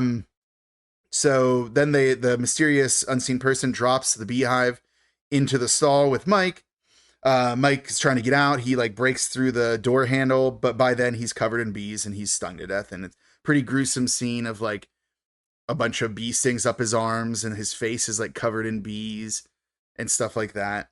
Which was actually kind of an interesting effect. In order to get the bees to stay there, they had to like cover it with like sugar, like cover the dummy head with sugar, so the bees would like congregate on the face like that. So like I've been stung multiple times, and like when they panned over to the corpse with all of those bees on him, I'm like, all right, well, it could have looked, I don't know, I should have looked it up, but I just don't think he would look like that after all those stings. But it was a neat effect. Yeah, no, that's not how bees. I don't think that's how bee stings actually work, and I also don't think that's how bees would behave if they were stinging a person. Like they wouldn't congregate on the face. It was just a cool effect. Agreed. But anyways, he's dead. Mel is convinced that the camp is finished and wants to send everyone home. And this is the only time Ronnie makes a bad call. He says, no, like, let's just finish out the summer. We'll consolidate bunks. And then Mel says something like, that'll make it easier on the killer if we consolidate bunks. And Ronnie pushes back against that because at this point, it could still be accidents. I don't know how you'd say that the beehive falling into the stall while Mike was having a dump would like be an accident, but Ronnie is basically pushing back against this idea. And I get so you get the vibe at this point that because of the number of people who've died, people are actually being like leaving the camp, right? Because that's part of the reason there's so few people is because like after 2 deaths and 1 serious accident, parents are starting to take their kids out of the camp. Yeah. But yeah, so Mel at this point hints that he thinks that Ricky is the killer. He says he's like, I've seen the hate in his eyes or whatever. For whatever reason, he thinks that it must be Ricky because Ricky's so defensive of Angela, which honestly not too far off considering that Angela is the killer. So it is people who are picking on Angela who die. So anyways, then we have a cut to Angela outside at night. She's like looking around, trying to find somebody. We have an unseen person approaching her, but it's just a jump scare. Like it's just a Paul jump scare because it's just Paul who's come out there to greet her. And she says, I thought you were the killer. I'm like, okay, we know who the killer is. Don't pretend that you don't know that you're the killer. So they go down to the lake. What is it? Paul tries to make a move on Angela, but she like does some ninja moves and like trips him and pushes him down. And then she runs away. So they have like this little chase thing where he chases her down. So then they like fall, and then he like is kissing her while they're on the ground. But this is one of the more problematic things. So Paul's like trying to like undo her top without like her permission. So she's like trying to stop him. And he's like, what? I'm not doing anything. I'm like, oh, Paul, you're supposed to be the good guy here. Like, why are you doing this? And this is like, I put in my notes, cut to gay panic. So at this point we have like a flashback where Angela and Peter are watching their dad who's in bed with his boyfriend.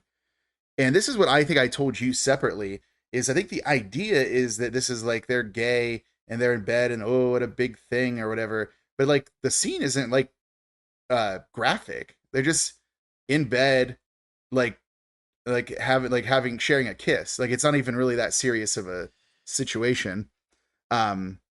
So that's, I guess it's probably just shows how like ideas relating to like scenes with gay people in it have changed over the years. So were they twins, Peter and Angela? I get the feeling they might have been. Yeah. I get the feeling they might have been like the exact same age. And this is what I don't really understand what they're trying to suggest here. So like Angela and Peter are watching and they're both giggling while their dad is in bed with his boyfriend. Like, all right, kids, whatever.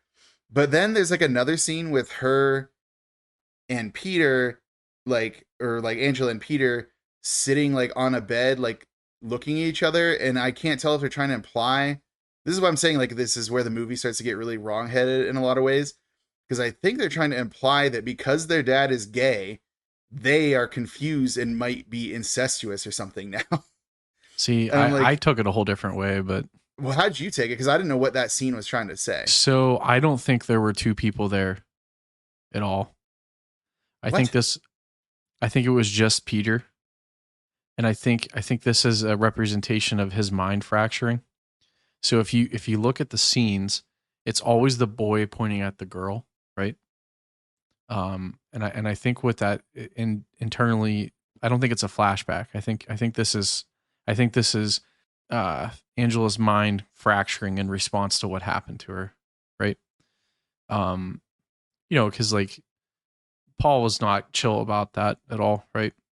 And no. I think that triggered something inside of Angela or Peter, and I think that was trying to be more of a representation of the I think that was something that he had seen, like his dad and his partner, and I think that the 2 on the bed, I don't think they were brother and sister. I think that was Peter's internal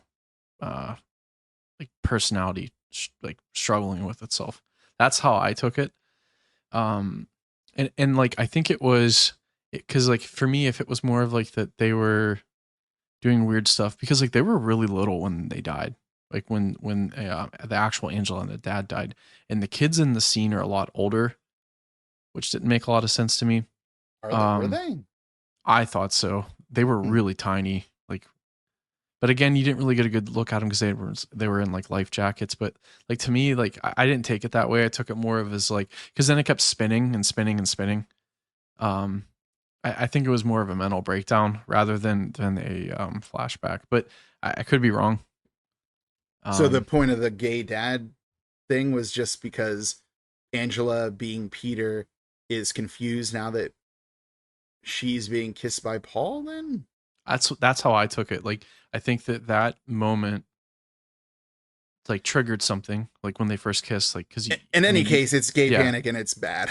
Oh no, yeah, I think it is, but like, well, I mean, like, okay, like it is bad. Gay panic's bad, but I think like if you were to put yourself in someone's shoes, like as a kid, like I mean, they were what 13 or 14, like I think that's very confusing for anyone, right?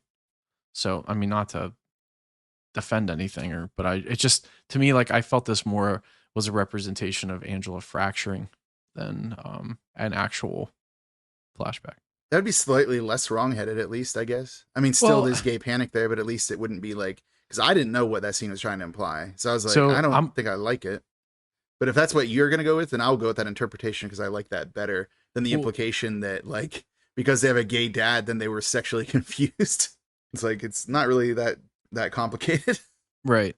Yeah, I just wanted to be very clear that my stance was not that gay panic is good. I just don't want us to come off as we're attacking a kid because they don't understand their sexuality. That's all I was getting at.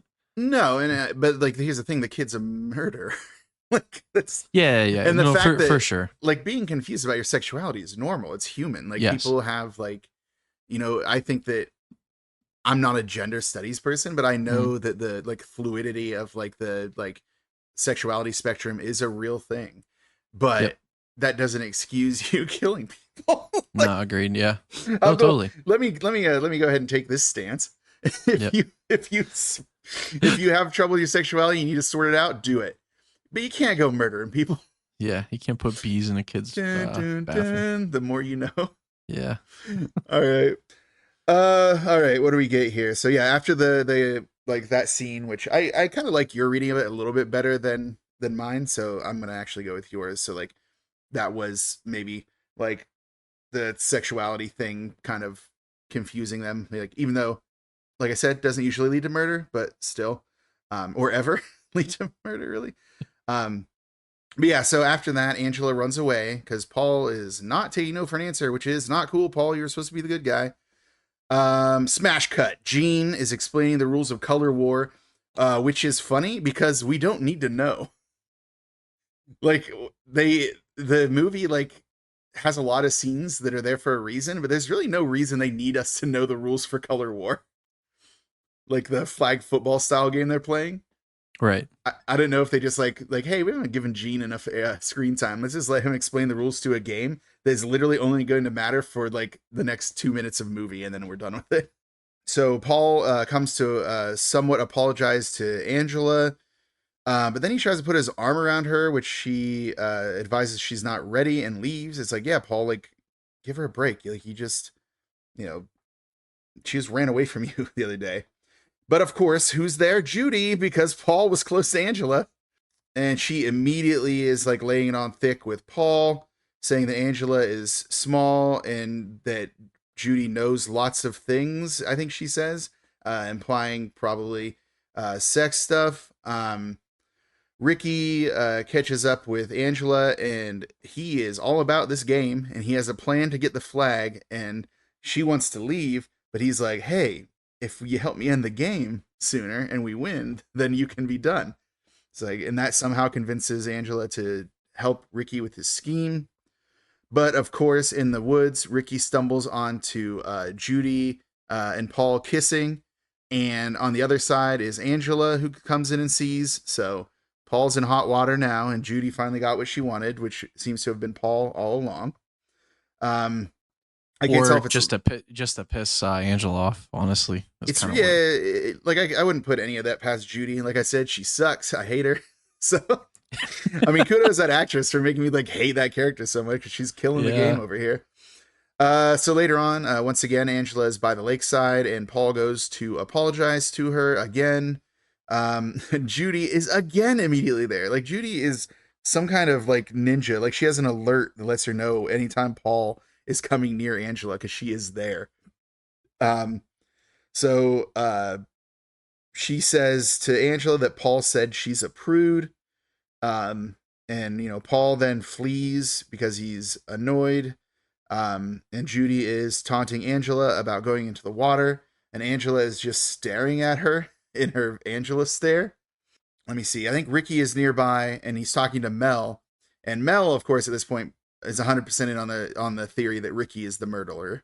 Mm-hmm. So Ricky is like kind of just offhandedly saying, "Hey, it sucks that like there aren't a lot of guys around. It's hard to get a ball game going or whatever." And Mel is like, "Oh, does it suck? Does it?" Like, because Mel thinks he's the murderer. Meanwhile, Ricky's just like, "Hey, it's hard to play baseball." So these guys are not communicating with each other in a good way. Let me see. Judy is still taunting Angela when she is joined by her sidekick Meg, who picks Angela up to carry her to the water, and Judy is just following, like, taunting Angela. And this is pretty messed up, knowing that they should know that Angela probably has a traumatic, like, relationship with this water. And Ricky wants to go save her, but Mel is like holding him back and is accusing Ricky of doing the murders and says, "You'll jump in to save her all the time." It's like, yeah, dude, it's her cousin and she's about to be thrown into the water. It's like Mel wants there to be another death at his camp. Yeah, really. Because like Angela's saying she can't swim, even though we know that's not true, but yeah, she swims very well. Yeah. So let me see, what is it? Ronnie, again, proving he's the only real one is what it says in my notes. So Ronnie, proving he's the only real one, runs in and stops Mel from holding Ricky back. He's like, "What are you doing, dude?" So like, but by that point, Meg already has Angela on the dock and tosses Angela into the water. The lifeguard runs over and pulls Angela out. Meg and Judy are just laughing about it, and the lifeguard is like, "Meg, you're a real peckerhead," which is such a funny reaction for the lifeguard. Meanwhile, he did see Meg carrying, like, a kicking and screaming Angela to the dock and could have probably stepped in before she was tossed in. But yeah, you get the vibe that like Meg is hated among even the other people who work at this place. Oh, but then when Ricky like has Angela, is trying to comfort Angela and like take her, these little kids near the beach just start throwing sand at her, which is kind of funny because there's like one of the like I don't know if it's an instructor for those kids. It's like, "All right, you little monsters, stop it." It's like, yeah, they are little monsters. They're throwing sand at the girl who almost just drowned, as far as they know. And Ricky, again, making sure that people are suspicious of him as the murderer, says, "Don't worry, we'll make them all pay." It's like, Ricky shouldn't be saying stuff like that when people are getting killed. So then we have a cut to nighttime. Ronnie is having a meeting with the counselors at his shack, and this is kind of to set up like the pieces for the finale of the movie, because at this point it kind of moves into a breakneck pace of murders. So Meg and another guy have the night off. One dude named Eddie has to take the little darlings, which is what they call the little kids, on a lakeside camping trip. So they're going to leave the safety of like the cabins, and that's kind of like setting up where everyone's going to be. Meg, now that she has the night off, makes her move on Mel. Goes and says, "Hey, you said you take me to dinner," and Mel's kind of dismissive because, like, I mean, why wouldn't he be? This is a significantly younger woman than him, and is like, "Oh, like, okay, yeah, so like, let's have dinner tonight or whatever." So Meg goes back to her cabin. Shower line is really long since the cabins are consolidated now, so there's more people. And so Meg like asks Judy if the other side of the cabin still has water, if it had been turned off. And they say they think there is water, so she's going to go to that side to shower alone. And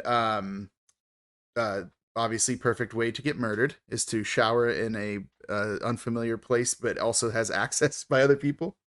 So we see like the cabin door open and a shadow walk into that side while Meg is showering. In my notes, I say, "What is that song Meg is humming?" Because it's like, like I was like, what a weird song to hum. Unfortunately, she doesn't get to finish it because she gets murdered. It's a pretty weird way to stab her. So she is like, she has her back to the shower wall and gets stabbed through the shower wall in the back, like through like it's like one of those partitions where showers are. So she has her back there, and the killer times it to like stab her through that, and then just like pull the knife down to like make a big long slice in her back or whatever. And then the killer, being conscientious, like goes to the front and washes off the knife and then turns off the water. So good work, killer. And even though this movie's considered a slasher, this is actually, I think, our first slashing.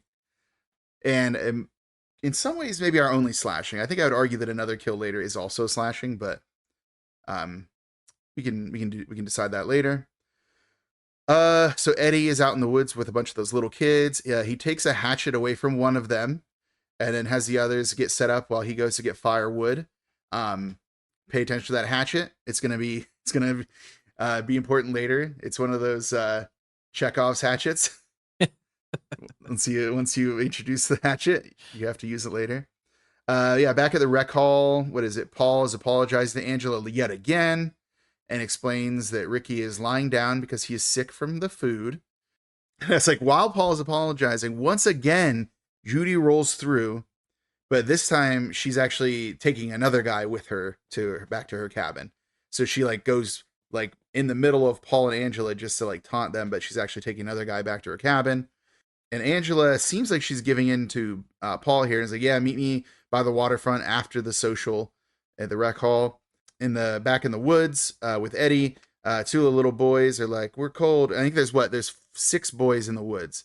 So 2 of them wake up and they're cold and ask Eddie to take them back. And Eddie's annoyed, but he agrees. He's like, all right, let's go back to the car. And this is kind of funny because Eddie, like while he's getting up, glances back and he's probably considering like waking up the other kids to not leave them there. But he's like, they'll be fine, right? No, mysterious unseen figure emerges from the woods right when Eddie leaves and like walks towards the sleeping little kids and then looks down and sees the hatchet. So you can guess what it's going to do with that hatchet. Murder these kids. Which is actually kind of messed up. These are like little kids. But like all of the other like killings or like attacks were provoked, right?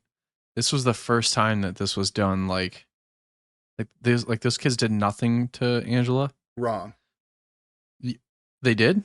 They did. When? They threw sand at her after she'd been pulled out of the water. Oh, I forgot about that. That's how vindictive she is. Yeah. So she like knew like these kids. So she actually probably wanted to kill all 6 of them, but because 2 of them were being taken back, it gave her the opportunity to kill 4 of them. Yeah. That was a cool moment because like, that makes way more sense now. Yeah, because like I don't think I even caught it like the first time I watched it. I think it was like in later viewings. I was like, oh, those kids like were the ones who were throwing sand at her, and it is implied that those kids suck because like later on, like Ronnie calls them like the little darlings or whatever. Take the little darlings camping, implying these kids are menaces. Right. Again, doesn't mean you deserve to get murdered, but these kids were menaces, and they did throw sand at Angela, so that's why they actually did provoke her ire.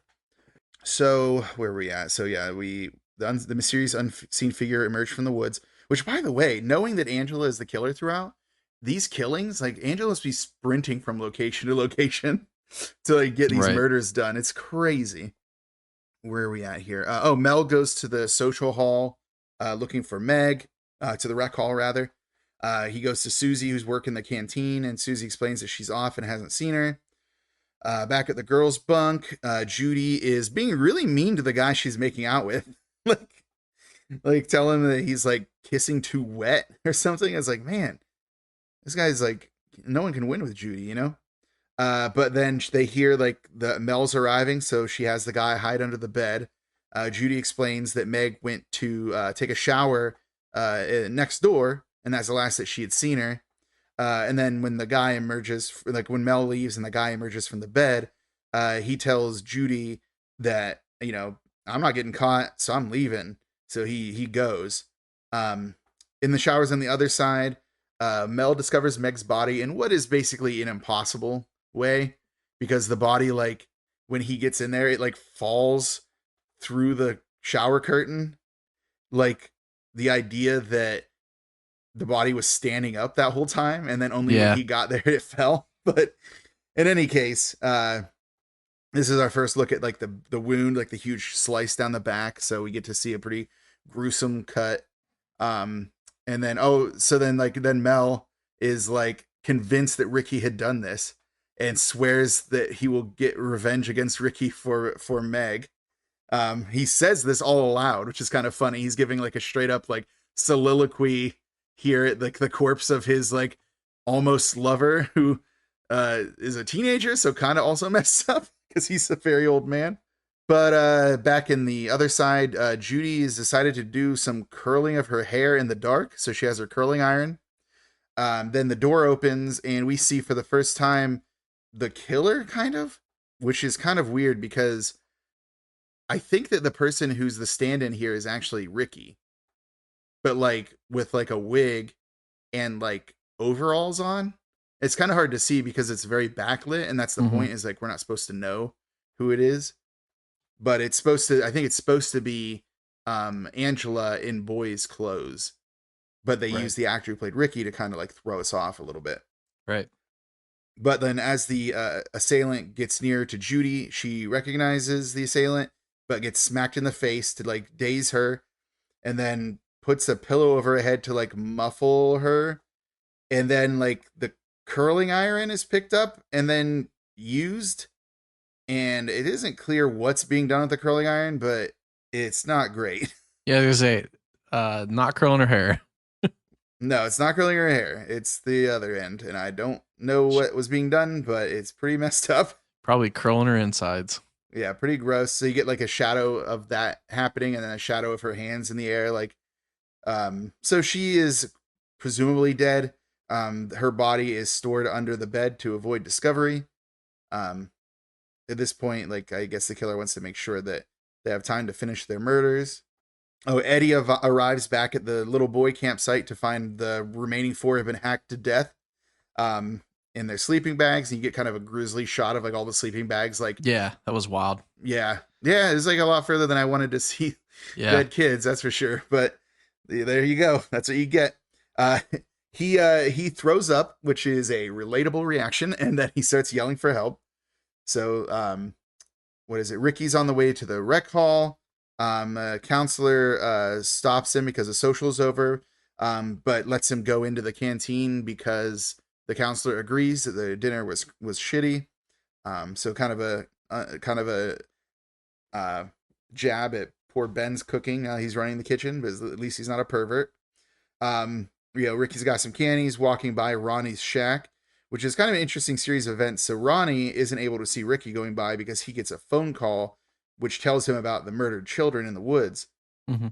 But that leads it so he doesn't see when Mel grabs Ricky and it, like, grabs him and pulls Ricky into the woods, and Mel is just like beating the crap out of him, and he's like, he beats him what he thinks he beats him to death. We later find that he isn't dead, but he is pretty heavily beaten. And then Mel's like, Meg, I did it just like I promised. And he's like, oh no, I just beat a kid up at my camp I own. I better leave. He just starts running away. But then he goes to the archery range, and I think we all know what's going to happen here. He sees who the inconspicuously walks in front of a target. It's like, walks directly in front of the archery target. It's like, you know what's going to happen. We've seen this in horror movies before. So like he sees the killer, and he has a reaction recognizing the killer. He's like, it can't be you. And then he gets shot in the neck with an arrow, so he's dead. Which is actually kind of a cool arrow effect. I like that. That was pretty decently done. Yeah. So what? Then the cop, our man Frank the cop, he arrives to the assembled counselors at Ronnie's shack.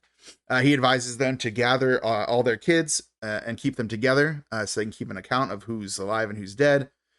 Jean at that point reveals that both Paul and Ricky are currently missing, and Susie reveals that Judy and Angela are missing.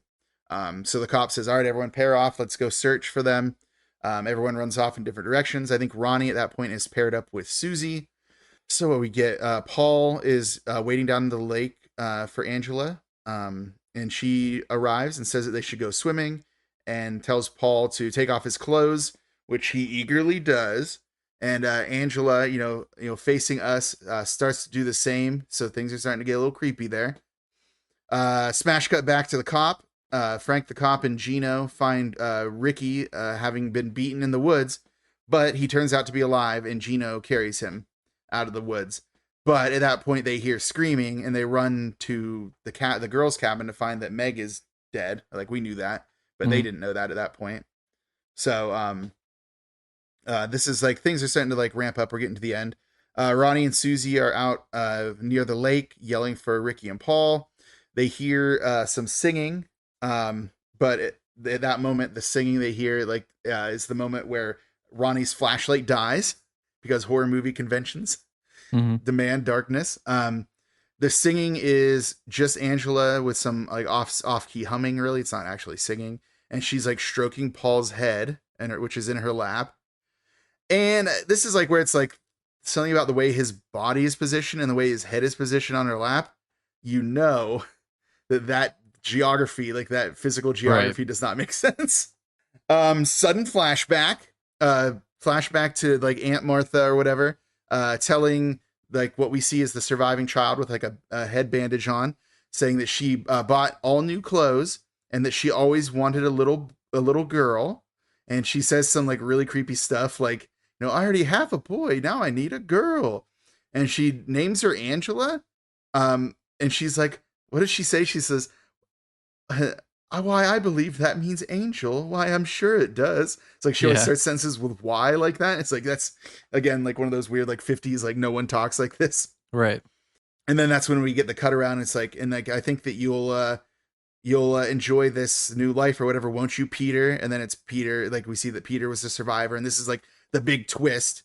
And then it cuts to, and this is like a really quick and kind of like almost jump scary cut where Angela jumps up, is standing and is like hissing and snarling, and drops what we now see is Paul's severed head, and is holding a knife covered in blood. And as the camera pans out to Angela being fully nude, we see that it's like Angela's head on like a dude's body, like straight up hanging dong and everything. And then you get Susie saying the obvious, like, how can it be? She's a boy. Like, yeah, we see that, dude. Like, so that's it. That's how the movie ends, is like just with this like iconic scene of, you know, Angela's head on a boy's body, with like the weird like hiss snarl thing that she's doing, like it's kind of it was real weird. creepy. Yeah, it's like real creepy. Well, the reason they had to do that is because I don't know if you saw that in the IMDb notes or whatever, that the head was just like a cast of Felissa Rose's head put as a mask onto a naked man. So like the head was frozen in that. So like the reason that it looks like almost like creepily like demonic. Still, yes, is because like it is still, because it's just a rubber head. So I'm gonna help you out with a statement you just made. They didn't have to do that. So like, what do you mean? I think we're all smart enough to understand whenever the big reveal with the ant, they could have just panned and perhaps maybe just shown like maybe from behind or something. Oh, you're saying we didn't have to see like a whole wiener? Yeah, like that that did not need to happen. Like, that is true. But you're saying like, hey, you know why they had to do that? It's like, oh, they didn't have to do that. They didn't have to do that. No, there was ways around it. But like that's why that scene is the reason this movie is like a cult, like a quote unquote cult classic movie, is because just those 30 seconds twist ending, with like and because of like the way that like the Angela we knew is just like so still, and it's almost like not real, and like the hissing and like just the standing there, it's like, and it just that entire like moment is just so like iconic for that reason. It's like, yeah, I guess we didn't have to see an entire wiener, but that was part of the thing. So it's like actually really funny because the actor who wore the Angela mask and who was nude there is uncredited and didn't want to be known for it. But now you can figure out who it is. But to respect the fact that he didn't want to be known for that, I will not say who that actor is. But he apparently had to get drunk before that scene because he was Jude so Law. nervous.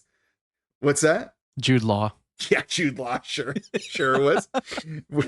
Very, very few people know that Jude Law actually got to start being a naked man in this low budget slasher from 1983. So like for me, this scene and like my brain, like again, I try to think of things differently than sometimes how it's. So like I think we go back to the fracturing. I think this final scene was the realization of who this person is, right? Because to me, I think all of the bullying done to Angela is when she was Angela, but then all of the retaliation was done as Peter. And I think like and the reason I'm going there is because a lot of scenes you see like the killer, it's more of a masculine figure, right? And obviously, like I get what you're saying with the red herring of it being Ricky, but like to me, it was more of like that's the split personality of the murderer is Peter, and the kind of the victim is Angela, right? So like I feel like the end here, which made it more like to me a little more like horrific, was like Angela kind of shedding like her clothes, obviously, but like revealing to everyone who Peter, like, you know what I mean, like who she is, right? So like to me this like kind of hit pretty hard because I was like, holy shit, like because I feel like they kind of like coalesced back into like one person, which made that whole demonic like hissing thing kind of a little more like creepy. So yeah. I like that reading of it. I kind of wish the movie had done a little more to establish that, because I think that there's a lot of room for some wrong-headed interpretations of what was going on. Oh, 100%. But I do like your reading of it a lot, and I think it's a lot less problematic than some of the discourse around this movie. And if you have anyone ever wants to like look up, like there's a lot of like gender theorists and like queer criticism and stuff like that about what is going on in this movie, and those people have the chops to actually actually for explore sure. these issues right. in ways that sure. we definitely do not. So like Correct. if you're ever interested in any scholarship around this movie, it's out there and it exists. And so like there's just so much going on here, and I do fear that in some ways the movie didn't do enough to like kind of inspire a better reading than some of the more negative readings that I even saw some of the negative stuff that it was going for. Like you seem to have like a much more positive reading of it, which is interesting because this whole time, positive, but this whole time you were Glacius and I was Cinder. You were Sub-Zero and I was Scorpion, but you're over here coming up with like a less gross interpretation for some of the events. Yeah, here, so. Let's be clear. Like I don't think it's good. I think I'm trying to grasp what they were. Maybe there's like a layer deeper, and I'm probably doing that because of how shitty the original message was, which is highly plausible. Yeah, right? the initial implication. So if I were directing and writing this, how I would have fixed this, I would have probably had a final scene where Angela or Peter, who however they're presented, is in like a maybe like a therapy session or some kind of like hospital, and they kind of unpack a lot of this stuff. And then because some of the movies do that where like they'll do like the therapist is talking and they leave the room, then they have like a debrief with like a nurse or something, or like maybe like the police. Like I think they could have done a better job at that, because there's like no exposition on some of this stuff. The only scene you get is that one of the aunt telling Peter that she's now Angela. So and it's really just done to front load that for sure twist ending. Yeah, right. So there's not like a lot done with that. Yep. Yeah. So, but hey, I think we did a pretty good job at kind of going through what happened in the movie, but you know what that means, right? Well, gee whiz, mister. I think that means it's time for our judgment categories.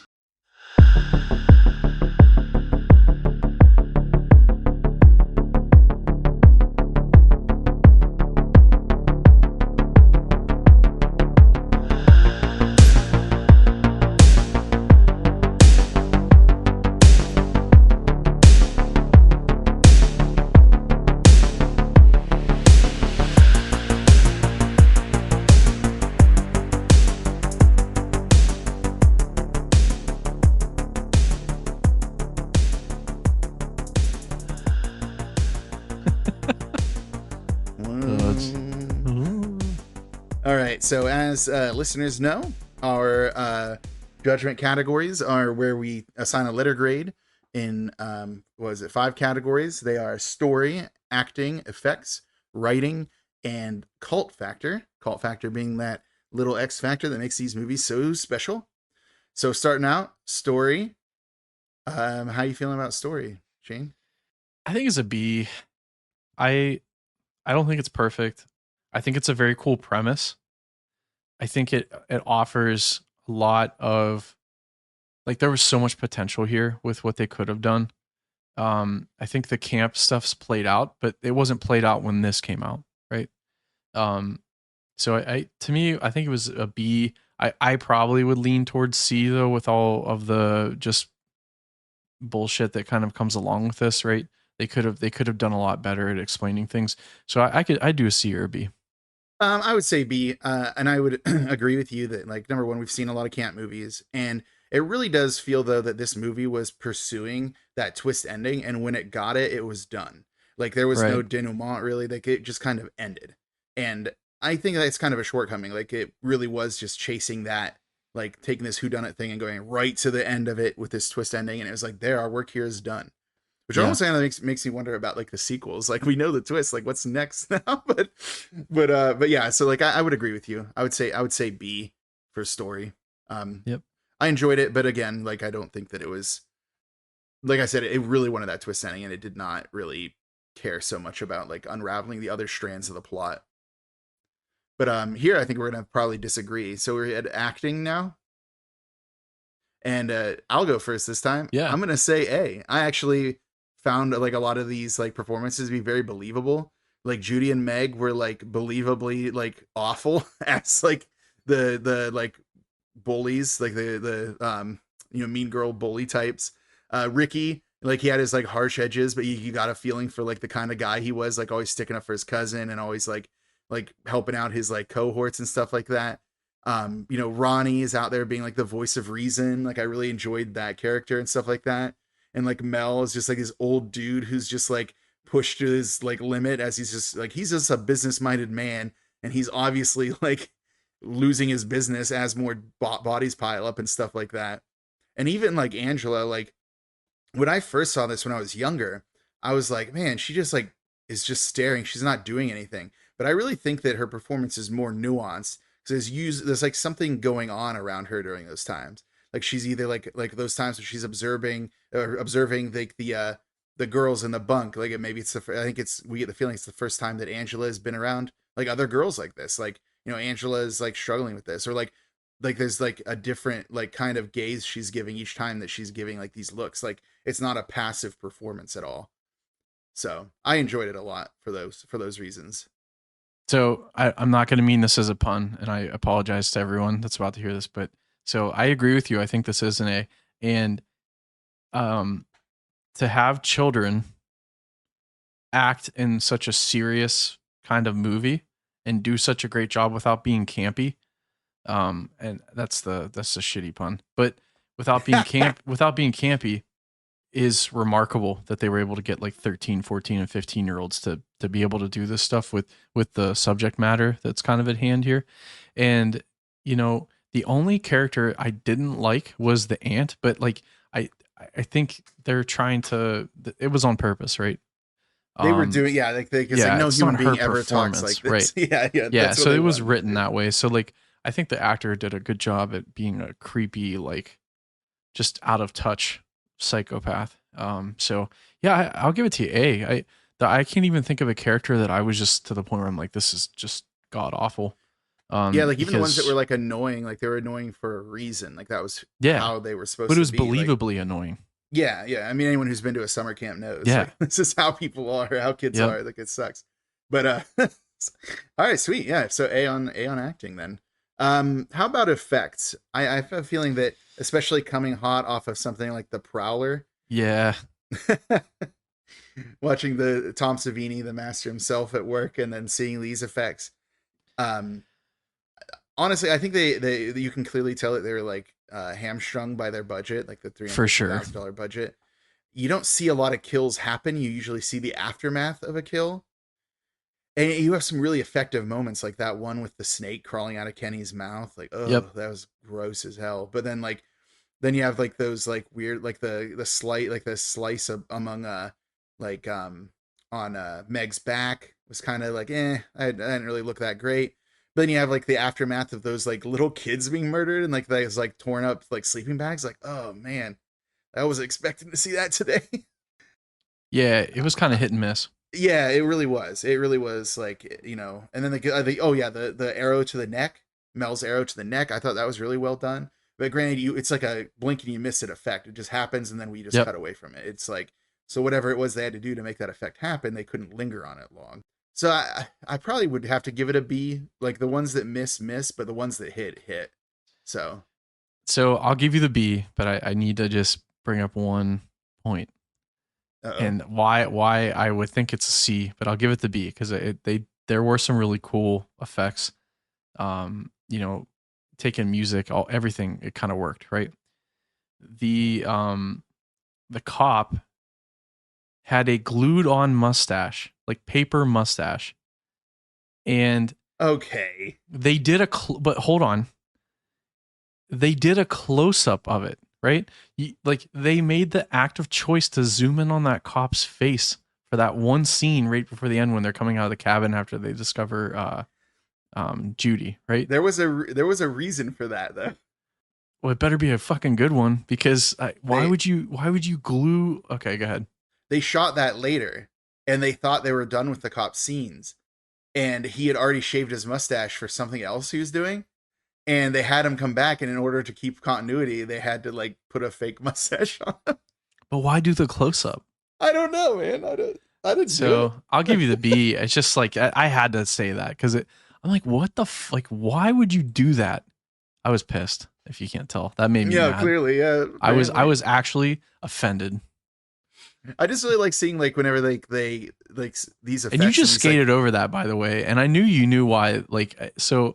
You know, you were just gonna let that slide, and I can't believe that. So I was gonna let him go with like the fake mustache thing. You're like a pro Frank the Cop guy. I don't. Frank the Cop, yeah, it's like what a cab. All cops are bastards except Frank. Yeah, a cab. But yeah, no. So okay, so you let me have my B on effects. Yeah. I just writing. Get it in there. Yeah, this is all writing. Well, I actually enjoy like there's like some real standout moments of dialogue here. I really like Ricky's character, like his "eat shit and live" Bill is going to be like that's like a new catchphrase. Going to be using that one in my everyday life. But like as far as like, and we kind of talked about it in story, but as far as story structure, I think that the writing is weak, but I feel like dialogue is really good, and I think that some of the more standout moments too are like the way they like took 2 lines to establish Artie was like a pervert, like who shouldn't be working with kids and like stuff like that. And then like Ronnie, I think he's very well written, trying to be the voice of reason here. And I really think that writing, like having like kids dialogue, like teenagers dialogue is hard because like as an adult writing for like an adolescent, like the way the world is, even like when we were teenagers, like, 20 years ago, like, even since then, like things have changed so much. To try to recapture of the voice of children is like really hard. And I think that even the best writers, like Stephen King, even suffers like from this. Like the older he gets, it's harder to get in touch with that. So I wonder if some of this dialogue was even improvised by some of the kids who are in it. It's possible. When you're saying all this, the movie that came to mind was actually the new one, not the original. And I think they were successful at this because they wrote the characters when they were that age. So they weren't trying to write characters into time frames that they weren't part of, which I thought was cool. And I think it works. And it worked here. As far as kids dialogue, I think that like the new It movie, like the It Chapter 1 or whatever, Part 1, whatever it was. Yeah. That one's probably a masterclass in it. And I really think that we've kind of come into an era like with like your Stranger Things and stuff like that of like having children in movies that are like, it used to be like a joke, like, oh, child actors, but like I feel like we've really moved into that era, and it's kind of cool to see something like this where it also works, even though it was back then like so few movies made this swing, and part of it's probably for labor reasons, but like it's interesting to see them like actually hit it here. So I'd say like as far as dialogue goes, I would give it an A, but because of the story structure stuff being a little bit off, I probably have to give it a B. I can't give it an A for that. Yeah, I agree with you on that. All right, so B on writing. Yep. And our last one is cult factor. I I'm not really an A on this, but like, man, I just think they botched a lot of shit. But you didn't like the wiener thing, did you? I like why? like literally, there are 3 moments before that where they talk about and like allude to that, and it's just like we get it. I think you're being a little hard on it, but the only reason I want to say that I'll let you, like, I'll go down to B on this. Like I would say A, but honestly, this is just a twist ending. That's the draw here, is the twist ending. So, if you want to see it in action, it's worth a watch, but there is a lot of problematic stuff here. And like I said before, there's a lot of people who are way more qualified to talk about those problematic things out there. But it is also just like, if you don't want to go into that minefield, then just avoid this movie. You don't have to do it. Just like they didn't have to show us an entire wiener, but they did it anyway. With like a demonic head. Like it's just the whole, like, again, they did a storyboard and we're like, this is good. This is what we need. And I'm like, did anyone just stop this man? Like, we need this wiener to be out. Yeah. Rich. Yeah. All right. So I'll let you have B on cult factor on there, but I am just want to go on record that I was close to A on that, just because it is an iconic moment. Even if we didn't need to see a wiener, it was still good. Move the camera up a tiny bit. But you need to see the wiener to know it's a dude. That's the only, you're right. Yeah, I guess just my intelligence isn't to a level of which that the scene prior where they show the ant literally saying that just kind of, sorry. You're telling me that seeing that entire wiener didn't aid you in that moment? I don't know. Out loud. I feel like we're being audibly unfair said to this movie right now. Audibly said, and I'm in my basement watching this, and it happens. I'm like, what the fuck? I literally said that. I'm like, what? Like, what? Anyways. Why do I have to look at this entire wiener? Well, okay, but like, and then you pair it with the hissing and the weird, like, still mask. I'm like, there's just so much going on in that one moment. It's such a jarring moment, yeah. Yeah, because I was like coming off of this, I'm like, yeah, I'm pretty into this movie, and then that happened. I'm like, what the fuck? So yeah, I don't know, but so that twist ending that it's probably most famous for was actually a huge like a huge off switch for you. You're like, no, I didn't need this. I needed this entire wiener. Yeah, I guess. Okay, well, speaking of wieners, our next segment is... There was only one man for the job. Oh, that's a perfect transition, man. It's the D-roll. So the D-roll. Fucking nailed it. So the D-roll. Got it in one, dude. The D-roll being like our little one last hat on a hat thing where we take this and put it into another category. Our 4 categories being cult classic, B movie, grindhouse, or trash. So trash almost never will come up. I hope we never watch a movie that's trash. If we do, we've really come to the bottom of the barrel. So I know you're going to be arguing for B movie because you don't like this whole wiener business, but I got to tell you, I'm going to make a fight for cult classic on this. Oh, hold on. This is definitely cult classic. Okay.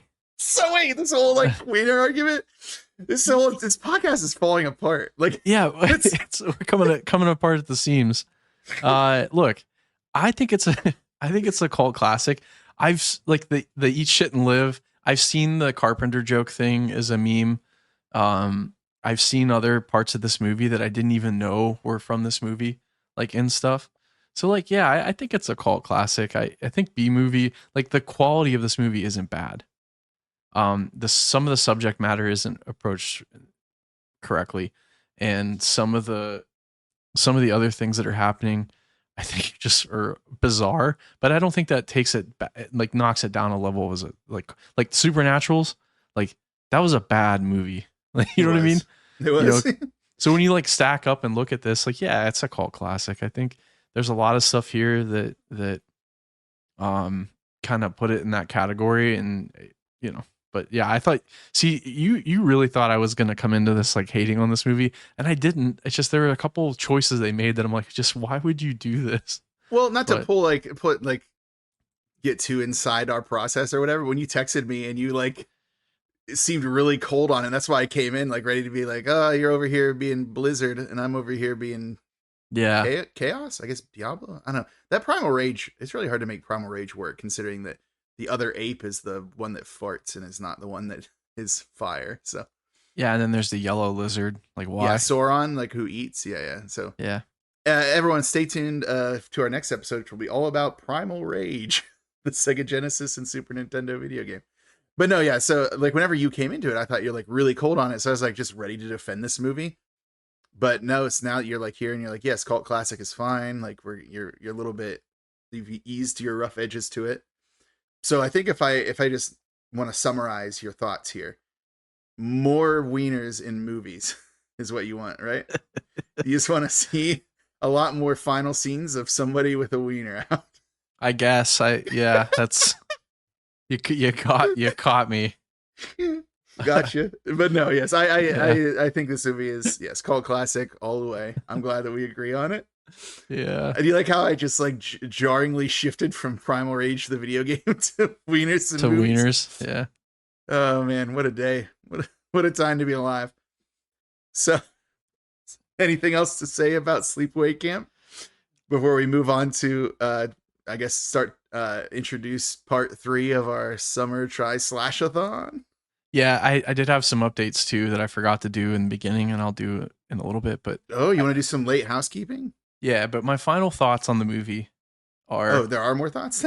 This is just my final thought on the movie. Okay. Okay. If you're gonna make a movie, and you have a crazy plot twist ending, don't explain it 4 times in 10 minutes, and then just don't show naked dude. Like you didn't have to do it. So that's all. I'm done. Sound like a real prude right now. What are you, an Angela? Well, no, it's just like, what? Oh my god, yeah. I walked into that one. You certainly did. Yeah. But in any case, yes. I mean, it is true. They like explained it too many times, but they just really wanted to make sure it's like, hey, this is Peter. It's like, in case you forgot that Peter's a dude, here's his wiener. In case you're a fucking idiot. You are like offended by this wiener situation. Well, but it was just like out of nowhere, dude.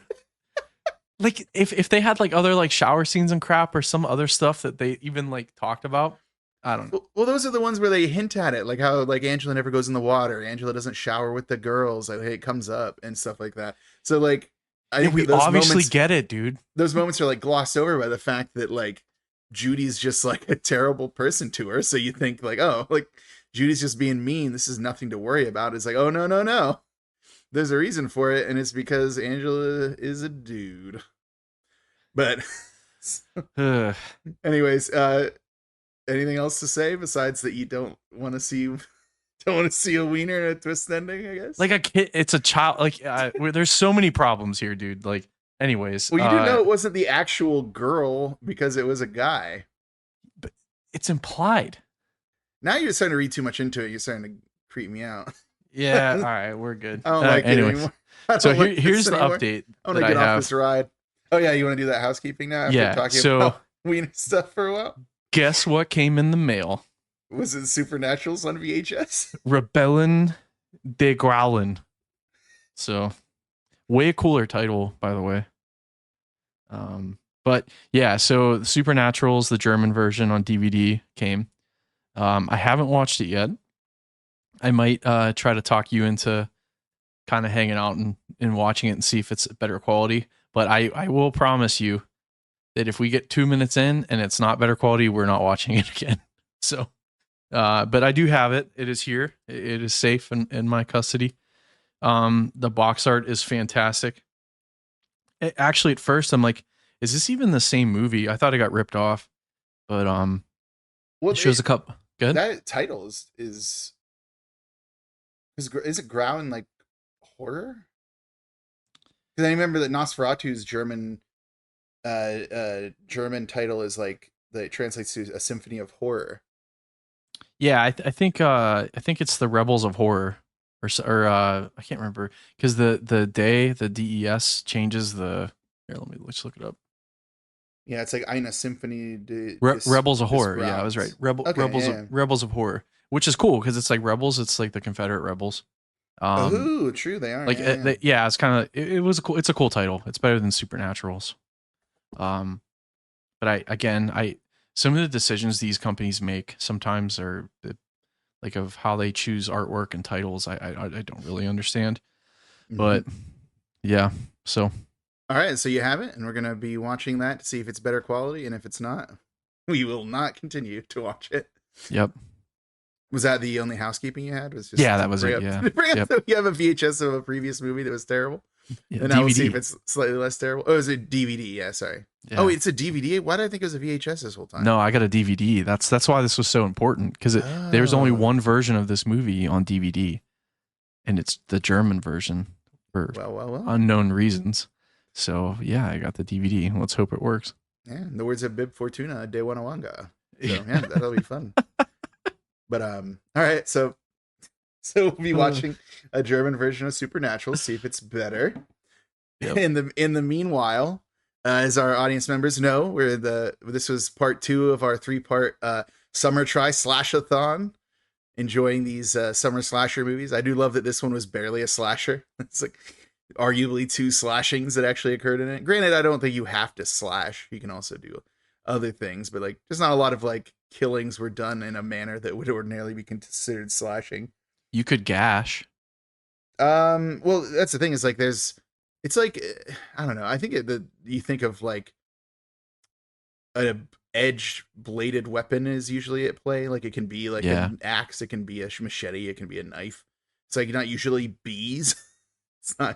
It's not usually like hot water. It can be arrows sometimes, I guess. That's true. There's arrows. So we had a suggestion from a fan of the show, the man, the myth, the legend, McMurray himself. Mm-hmm. And he recommended that we would do like the best kill of the movie, which I thought was cool. And I was going to pitch it to you because last time we definitely both were pretty high on the shower scene from The Prowler. Yeah, it was rad. So like in this one, if you had to pick, like what would be your like kill of the show or kill of the movie? Oh, I guess that's a tough one. You want me to go first? I've got one. Yeah, you can go first. The bees, dude. That was crazy. I was actually going to say the bees. The bees. It has to be the bees. Bees? Bees. But yeah, no, I didn't expect the bees. I definitely didn't see that coming. So yeah, I had to go with bees. And it really hit me at a place that those 2 times I've had like multiple yellow jacket stings make me particularly alarmed by bees. The level of personal risk that Angela had to go through to take that beast, like to go lock this dude in the stall, go around, cut a hole in the screen and drop a beehive on him. Like, just stab him. Just stab the guy. You had a knife. Yeah, it was because like what was cool though, like is it a prank? Like they're just trying to prank the guy, but then obviously it goes south quickly. So that's the excuse thing too. Is like probably a prank that went out of hand. It's like who pranks someone by dropping an entire beehive on them? That's not how this works. Crazy. Yeah, I'd have to say, just because like the amount of like effort that had to go into it as the killer is like, there's so many easier ways to kill somebody. You don't have to do this. Because otherwise, I might have even said like the knocking over the boiling, the ridiculously huge pot of boiling water onto that one dude, but he didn't die. He didn't die. It doesn't count. So the bees get it. The bees get it on a technicality. All right, that's a cool segment. It's kind of weird to introduce it 2 movies into our 3-movie event we're doing, but sure, why not? You know what? It's our podcast. If you don't like it, start your own. Yep. And you or don't, and then or don't, or don't let us have all the glory. Yeah. Either way. So, shall we introduce the final part of our summer TRI-SLASH-A-THON with that Let's movie? do it. We are going to go with The Burning, which is a 1981 also summer camp one. It's one of many movies that have been made about like the New York State like urban legend about the Cropsey maniac. There's a couple other movies. I think there's actually even one called like Cropsey at this point. I think it's like a mockumentary. Yeah, and there's another one that's kind of contemporaneous with this that was made, and for the life of me, I can't remember what it was called, but it was like one that I actually considered doing instead of this one. And the reason I thought of that is because The Burning is, while I think it's a really good movie, I think it holds up quite well. It is one of the jumping off points of the infamous Weinstein brothers. Bob and Harvey Weinstein are both like involved in this production. I believe it was a story conceived by Harvey Weinstein and like written by Bob Weinstein with another writing partner, and Harvey Weinstein was a producer on it. So there's a bit of a problematic bent to it because of Weinstein involvement, but I still think it holds up, and don't want to like let it get away without mentioning that, but I don't think that it will affect the enjoyment of the movie. For streaming, obviously this one is on Tubi. They always are. It's on the Roku channel. I'm showing here that it's on Shudder. So it's also on Shudder for horror fans that have the Shudder service. It's available there. So, Tubi being free, easiest one, but there's other locations too. And I didn't see any major difference in the quality. It looks like pretty much every version of it is pretty high quality. So that's nice to see. Yeah, awesome. Yeah, and Tubi is just a blessing, right? It is, yeah. Yeah. It is proof that the gods love us and want us to be happy. Well, I've started watching like other movies, and like, so another thing about me, I really like 80s and 90s action movies, and they're pretty much all on there. Yeah, they have a lot of stuff on there. Yeah. And the only thing that's like kind of annoying, I guess, is that Tubi is ad supported, but at the same time, like, kind of need a break every once in a while. Stretch your legs, go to the kitchen, stuff like that. So it's kind of cool to have a little commercial break from time to time. So yeah, I've been watching a lot. I've been watching basically a lot of Tubi, and then Pluto TV as another free app, and it has like a dedicated Godzilla channel, which has been a big part of my life in the last like month or so. So that's what it like. Pluto TV is also a good service. There's a lot of good stuff on there. Yeah, definitely. I'm not sure if there's anything else you wanted to talk about. I did want to bring up that I am writing a review again to like add to the site. Oh, cool.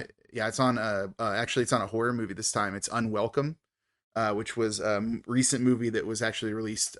It's a Shudder original, I believe. It was direct to Shudder.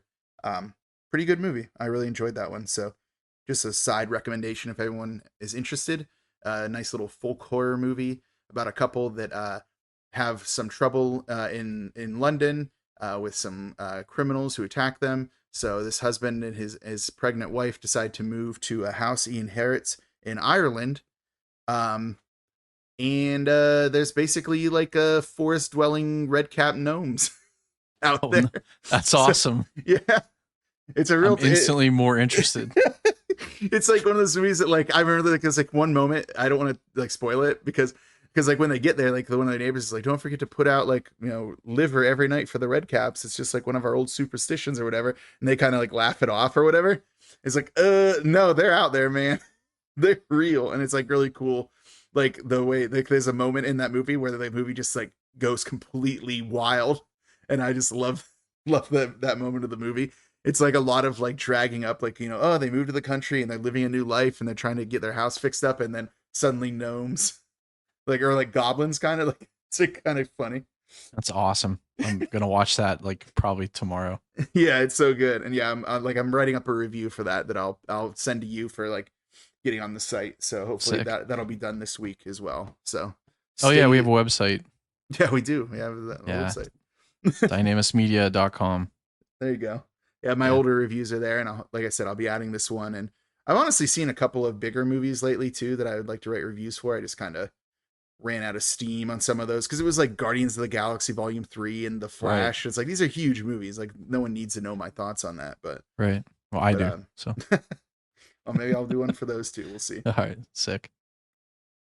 All right. Well, then next time we'll be doing The Burning, and I think that we're covered. Dude, how do we end this thing? We don't. We just this is our life now. In perpetuity, we just sit here. No, we've always lived in the castle.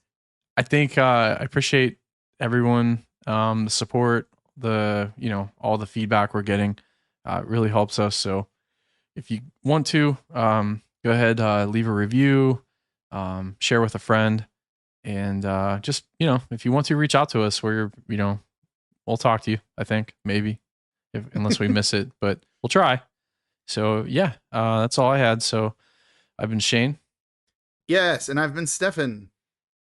And something about spooky? Spooky. It's Okay, hold on. Let me check it. It's Okay. spooky time. So There you go. cut out that. Cut out the other one. Cut out the one where I botched it. Oh, You're not okay. gonna cut it out, are you? I don't know. We'll see. That's the true spookiness. That's the true terror. The true horror is leaping in the first one that I botched. Is which jokes do I leave in and which ones do I take out? Yeah, You'll never know. Yeah, almost never know what's about to happen. All right, let's end this. All right, see ya. See ya.